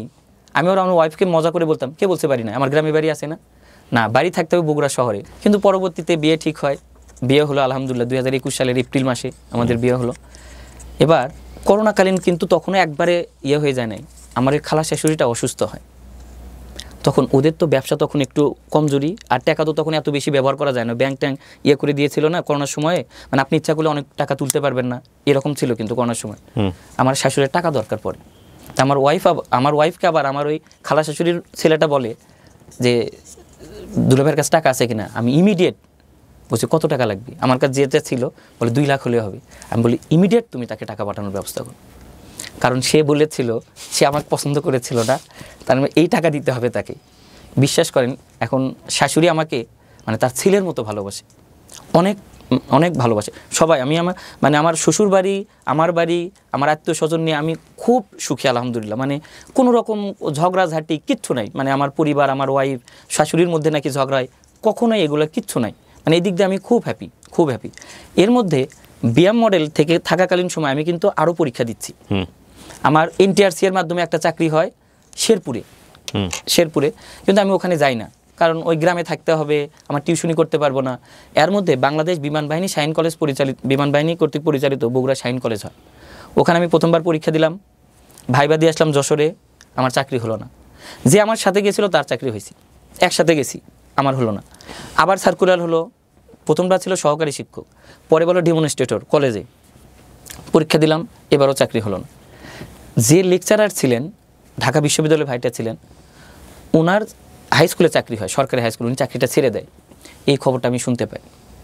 এই খবর শোনার পর আমার পড়া মানে কি বলবো, ওই যে SSCর সময় যে পড়া দিছিলাম আবার সেই পড়া শুরু। তখন আপনি বিয়ে শাদী করে ফেলছেন? হ্যাঁ, তখন আমার বিয়ে শাদী হয়েছে। এই মুহূর্তে বিএম মডেলে চাকরি করি আমি তখনও, আর আমি চাকরির জন্য প্রিপারেশন নিচ্ছি বিএফ শাহিন কলেজ, বিশেষ করে আমার টার্গেট হচ্ছে বগুড়াতে থাকা। এর মধ্যে আমি যে 2বার পরীক্ষা দিলাম কিন্তু হয় না। কিন্তু আমার কলিগ, বিএম মডেলের কলিগগুলো বলে স্যার হয়তোবা আল্লাহ আপনার চেয়ে এর চেয়ে বড় পদে চাকরি করাবে, এই কারণে হয় না। আমি কই আল্লাহ মালুম, আল্লাহ জানে, এটা হয়তোবা হতে পারে। কিন্তু ওনারা যে আমাকে সান্ত্বনা দেওয়ার জন্য বলে, এটা তো অন্তত আমি বুঝি যে সান্ত্বনা দেওয়ার জন্য বলছে। এবার ওই ভাইটা চলে যাওয়ার পরে আমি পরীক্ষার প্রিপারেশন নিই। পরীক্ষার প্রিপারেশন নেওয়ার পরে আমার ওখানে আমি রিটেনে টিকি, 5ম হই রিটেনে। এবার ভাইভাতে রিটেন দেওয়ার পরে ডেমো ক্লাসটা খুব ইম্পর্টেন্ট, মানে কলেজে বা স্কুলে চাকরি করার জন্য, বিশেষ বেসরকারিতে। আমি একদম প্রিপারেশন নিয়ে যাই খুব ভালোভাবে, আমার ডেমো ক্লাসটা খুব ভালো হয় শুনেছি। পরে আমি ডেমো ক্লাসটায় ফার্স্ট ছিলাম। মানে এই 5 জনের ভিতরে কিন্তু ঢাকা বিশ্ববিদ্যালয়ে ছিলেন 2 জন, রাজশাহী বিশ্ববিদ্যালয়ে ছিলেন 2 জন, 4 জন, আমি 5ম, আর একজন ছিলেন ন্যাশনাল ইউনিভার্সিটি। এরপর ডেমো ক্লাসের রেজাল্ট হলো, এবার 3 জন টিকাইছি, আমি 3rd। ঢাকা বিশ্ববিদ্যালয়ের একজন আছেন, রাজশাহী বিশ্ববিদ্যালয়ের একজন আছেন, যিনি রাজশাহী বিশ্ববিদ্যালয়ের, উনি আবার ইয়েতে চাকরি করেন, দিনাজপুর হলিল্যান্ড কলেজে, উনি অভিজ্ঞ। আমি কিন্তু কলেজে চাকরি করি না। আবার ঢাকা বিশ্ববিদ্যালয়ের যে ভাইটা, উনি আমার বগুড়ারই, উনি আবার এখানে কি মহিবুল্লাহ নাকি একটা কলেজ আছে ঢাকাতে, ওখানে চাকরি করেন, ওনার এক্সপিরিয়েন্স। ভাইবা দিতে গেলাম, ভাইবার দিনে মানে যে ফার্স্ট দিনাজপুরের ওই ভাইটা, ওনার মানে ভাইবাতে যেভাবে যাওয়ার দরকার উনি সেভাবে প্রিপারেশন নেননি। মানে লুকিংটা খুব ভালো ছিল, আর আর্মিতে বা বিমানে এটা খুব সিরিয়াসলি, আমি তো অনেক বেশি হয়ে গেছি। আর যে ভাইটা ছিলেন ঢাকা বিশ্ববিদ্যালয়ের, উনি অনেক বেশি পড়তে ছিলেন। আচ্ছা, আমি ওই 2বার ওখানে ভাইবা দেওয়ার পর আমার একটা অভিজ্ঞতা হয়েছে, ভাইবাতে পড়াশোনার বিষয় কিছু ধরে না, খালি ধরবে মানে পড়ার বিষয় আমাকে তো জিজ্ঞাসা করছেই, ক্লাস নিছে, পরীক্ষা নিছে, এখন আর পড়াশোনার বিষয় আমি ভাইবাতে গেলাম, যাই আমাকে বলছি ইন্ট্রোডিউস ইউরসেলফ। আমি বলার পরে বলছি fortunately this is my 3rd time viva here. বিমান বাহিনীর সবাই বড় বড় অফিসার আছে, বলে 3rd টাইম? ইয়েস, হয়। আমি বললাম যে ফার্স্ট টাইমে আসলাম, হয় নাই। যে ফার্স্ট টাইম তার সাথে আমার চাকরি করে হাই স্কুলে, আমার হয় নাই। তারপরে যে সেকেন্ড টাইম, সেখানেও হলো না। এবার আমার কলেজে পরীক্ষা দিতে আসছি। এবার ওই ভাইবা দেওয়ার সময় আমাকে বিমান বাহিনীর একজন লেডি অফিসার একটা প্রশ্ন করে যে দুর্গেশ নন্দিনী কে লেখে। আমি তৎক্ষণাৎ বলে দেই মাইকেল মধুসূদন দত্ত। এটা কিন্তু অ্যান্সারটা ভুল ছিল, পরবর্তীতে এসে দেখলাম। উনি তখন হেসে দিয়েছেন, আমিও হেসেছি, কারণ ভাইবাতে সিস্টেম হলো হাসতে হবে আমাকে। আমি হাসি দিয়েছি, উনিও হাসি দিয়েছে, আপনি শিওর? Yes ma'am, sure. তারপরে কিছু প্রশ্ন করে আমি যথাযথ উত্তর দেই। একটা প্রশ্ন ছিল এমন যে শ্রীলঙ্কা তো দেউলিয়া হয়েছে, বড় বড় প্রজেক্ট, বাংলাদেশ কবে দেউলিয়া হবে? আমি বলছি স্যার কোনো মতেই এটা সম্ভব না, কারণ তৎকালীন সরকারের প্রশংসা করে আমি বলছি এই সরকারের নেতৃত্বে বাংলাদেশ একসময় অনেক উন্নতি করবে। সো আমাদের অবকাঠামোগত উন্নয়ন এটা অনেক বেশি দরকার। এবং ওই সময় পদ্মা সেতু হয়, পদ্মা সেতুর একটা পার্ট আমি পড়ে গেছিলাম, এবং ওই পার্টটা বলি সেখানে যে অর্থনীতিটা কীরকমভাবে জিডিপিতে প্রভাব ফেলবে। পরবর্তীতে সবাই আর কি বোঝা গেল স্যাটিসফাইড। এবং আমার দাড়ি ছিল, আমাকে বলে আমাদের এখানে তো দাড়ি কাটতে হবে, বাট আমি জানতাম দাড়ি কাটা লাগবে না, ইসলাম ধর্মের স্যারের দাড়ি দেখছি বড়। দুর্গেশ নন্দিনী কিন্তু বঙ্কিমচন্দ্রের, হ্যাঁ। পরবর্তীতে আমি বুঝতে পারি যে এটা বাংলা সাহিত্যের প্রথম উপন্যাস। হ্যাঁ, সৌভাগ্যক্রমে আমার চাকরিটা হয়ে যায় ওখানে লেকচারার পদে। এখন যারা আমার সাথে, কলেজটার নাম কি? বাংলাদেশ বিমান বাহিনী শাহীন কলেজ, অর্থাৎ BAF শাহীন কলেজ বগুড়া। ওকে, ঢাকার যেমন কুর্মিটোলা আছে, ইয়েতে আছে, ওখানে এটা ওখানে হয়।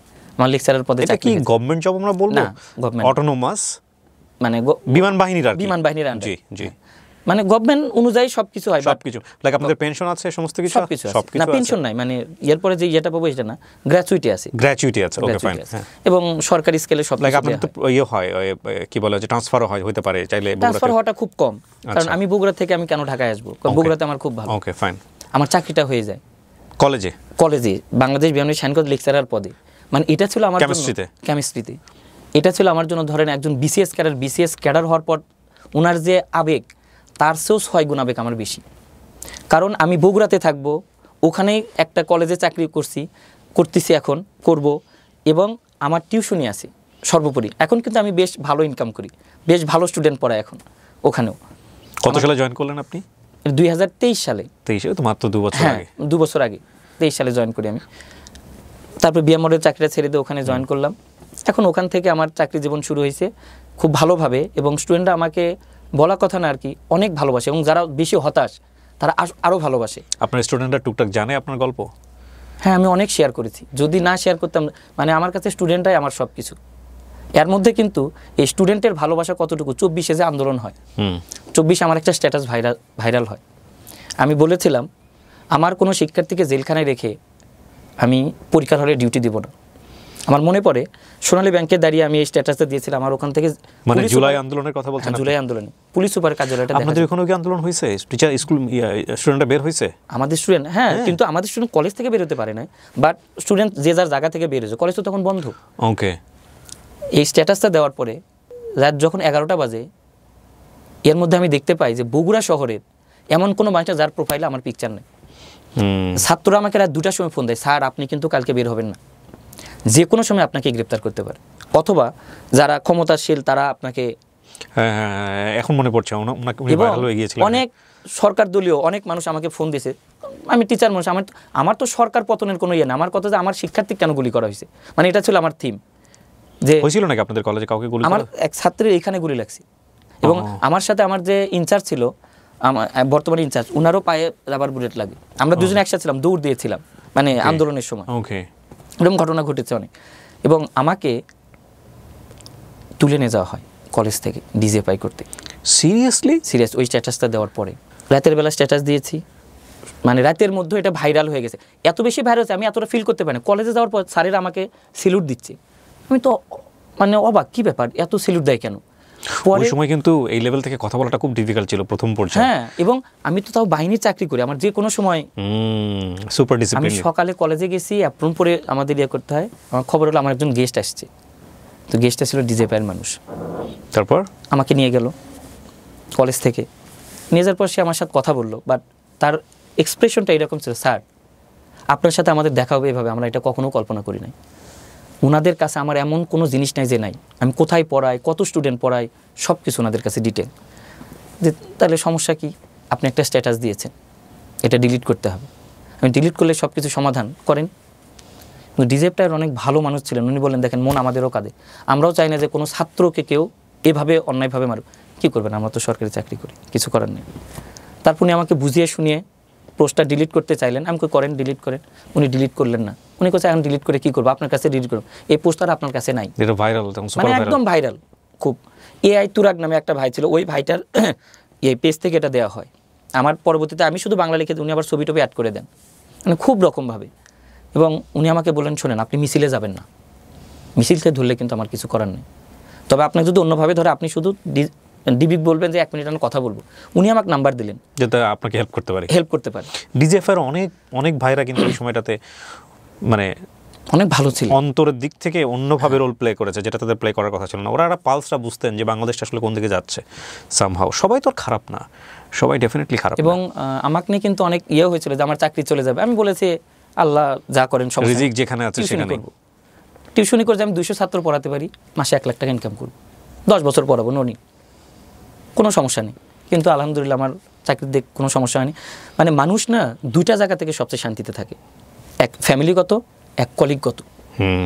বিলিভ মি, আমি পরিবারের দিক থেকে বিশ্বাস করেন আমার কোনো কষ্ট নাই, মানে এতটা সুখে আমি আলহামদুলিল্লাহ যে আল্লাহ আমাকে সবচেয়ে সুখে রাখছে। বিয়ে কত বছর? 2021 বিয়ে করেছি।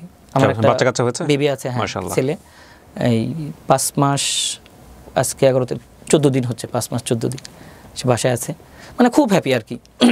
আর কলিগের দিক থেকে কী বলবো, যে আমরা কলিগরা একসাথে ভাত, একজনের ভাত আরেকজন খায়। শাইন কলেজের, আমার কলেজের যারা আছে, একজনের খাবার আরেকজন খায়। ধরুন একজন অসুস্থ, তোমার দরকার আমি ক্লাসে যাচ্ছি, মানে ইয়ে করা নাই যে ওরটা অনেক আমারটা আমি নেবো না, হ্যান ত্যান কোনো না। স্টুডেন্টের যাতে ভালো হয় এর জন্য আমি স্যাক্রিফাইস করব। আমি যদি না যেতে পারি আরেকজন স্যাক্রিফাইস করবে। কে একজন অসুস্থ, ভাই তোমার যাওয়ার দরকার নাই, আমি যাবো ক্লাসে, মানে বলবে না কেউ এই ওর ক্লাস আমি কেন নেব। ধরুন আমি নম্বর তুলবো, আমি 1 লাখ নম্বর তুলতে, আরেকজন আছে আরে দেন আমাকে দেন, আমি নাম্বার বলে আপনি তোলেন। অনেক আমি আমার কলিগের দিক থেকে বাংলাদেশ অনলাইন শাইন কলেজ মানে পরিবারও যেমন ওখানেও তেমন, মানে খুব হেল্পফুল, খুব আলহামদুলিল্লাহ। এবং আপনি খুশি হবেন আমাদের শাইন কলেজ থেকে এবার যারা অ্যাডমিশন দিচ্ছে অনেকগুলো চান্স পাইছি, কিন্তু আমাদের ওখানে কিন্তু ভালো স্টুডেন্ট ভর্তি হয় না সচরাচর, কম জিপিএর, কারণ নতুন প্রতিষ্ঠান। বাট এবার মেডিকেল সহ ঢাকা বিশ্বের 75তম মেডিকেলে চান্স পাইছে, অনেক জায়গাতে এবার চান্স, কুয়েটে চান্স পাইছে, রুয়েটে চান্স পাইছে, আলহামদুলিল্লাহ অনেক ইমপ্রুভ। এবং আমাদের একটাই টার্গেট, শাইন কলেজকে বগুড়া শহরের মধ্যে টপে নিয়ে আসতে হবে।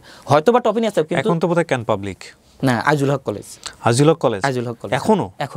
এবং ওখানে টপ স্টুডেন্টরা ভর্তি হয়, ওখান থেকে A+ বেশি পায়, ওখান থেকে না ক্যান পাবলিক অনেক বেশি, ক্যান পাবলিকের চেয়েও আজিজুল হক কলেজ, নো ডাউট আজিজুল হক কলেজ অনেক বেশি। এটা আমি রিসেন্ট অবস্থা জানি না, যেহেতু আপনি টিচার মানুষ আপনি জানেন, বাট আমাদের সময় তো ক্যান পাবলিক টপ ছিল। আজিজুল হক কলেজ এখন অনেক বেশি, তাই? হ্যাঁ, আচ্ছা। টপ স্টুডেন্টগুলো তো ওখানে বুয়েটে চান্স পায় আজিজুল হক কলেজ থেকে, আর যারা ভালো তারাই তো আজিজুল হক কলেজে ভর্তি হয়। ওকে, বিশেষ করে কারণ টাকা লাগে না ওখানে, সরকারি, খুব কম পড়াশোনা মানবতে ভালো না? ভালো, আলহামদুলিল্লাহ ভালো পড়াশোনা, ভালো। ক্যান পাবলিক কিন্তু বগুড়ার খুব ভালো কলেজ বাই দ্য ওয়ে, কিন্তু ক্যান পাবলিকের সব সিভিলরা এখন ভর্তি হতে পারে কিনা এটা নিয়ে আমার সন্দেহ আছে। ওখানে তো আর্মিদের জন্য, আমাদেরটাও বিমান বাহিনীর, বাট সিভিলরাও পারে। তবে আমি বিশ্বাস করি আলহামদুলিল্লাহ আমরা কলেজরা যেভাবে কাজ করতেছে, আমাদের শাইন কলেজ অতি দ্রুত ভালো পজিশন অলরেডি গেছে আলহামদুলিল্লাহ। কত বছর হলো এটা? 2020-এ স্থাপিত, বেশি দিন হয়নি, মাত্র 5 বছর। বাট তারপর আমাদের যতগুলো শাইন কলেজ আছে তার মধ্যে আমাদেরটা শিশু শাইন হিসেবে অনেক দূরে এগিয়ে গেছে, অনেক। টিচার মানুষ আপনি, আপনাকে জিজ্ঞেস করাটা ঠিক হবে কিনা যে কত ইনকাম করে? না, এটা আসলে আমি একটু করতে চাচ্ছি, বাট 6 ডিজিট তো অবশ্যই, মানে লাখ টাকার প্লাস তো অবশ্যই।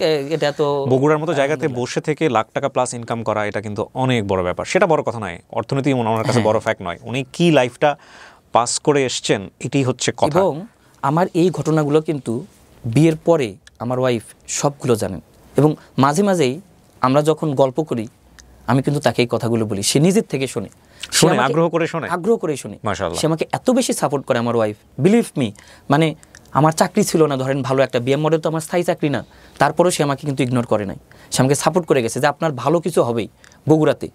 এবং আমি ওরা একটা ধান্দা যে আমি বগুড়াতে থাকবো। আমার শ্বশুর বলেছিলেন আপনি ঢাকায় থাকেন, বলছে না বাবা, কারণ বাবা মা গ্রামে থাকে, কোনো একটা কিছু হলে আমার বাবা মাকে কে দেখবে, অর্থাৎ আমি বগুড়াতেই থাকবো, আলহামদুলিল্লাহ এখানেই হবে। মহান আল্লাহ আমাকে বগুড়াতে 2 হাত ভরে দিয়েছেন আলহামদুলিল্লাহ। হয়তো বা অনেক বেশি কিছু দেয় নাই, বাট আমার জায়গা থেকে আমি সুখী আলহামদুলিল্লাহ। আমার কি অবস্থা এখন? এখন অনেক ভালো আছে তারা, অনেক ভালো। মনে রাখবেন সাকসেসের প্রথম বাধা হলো হতাশা।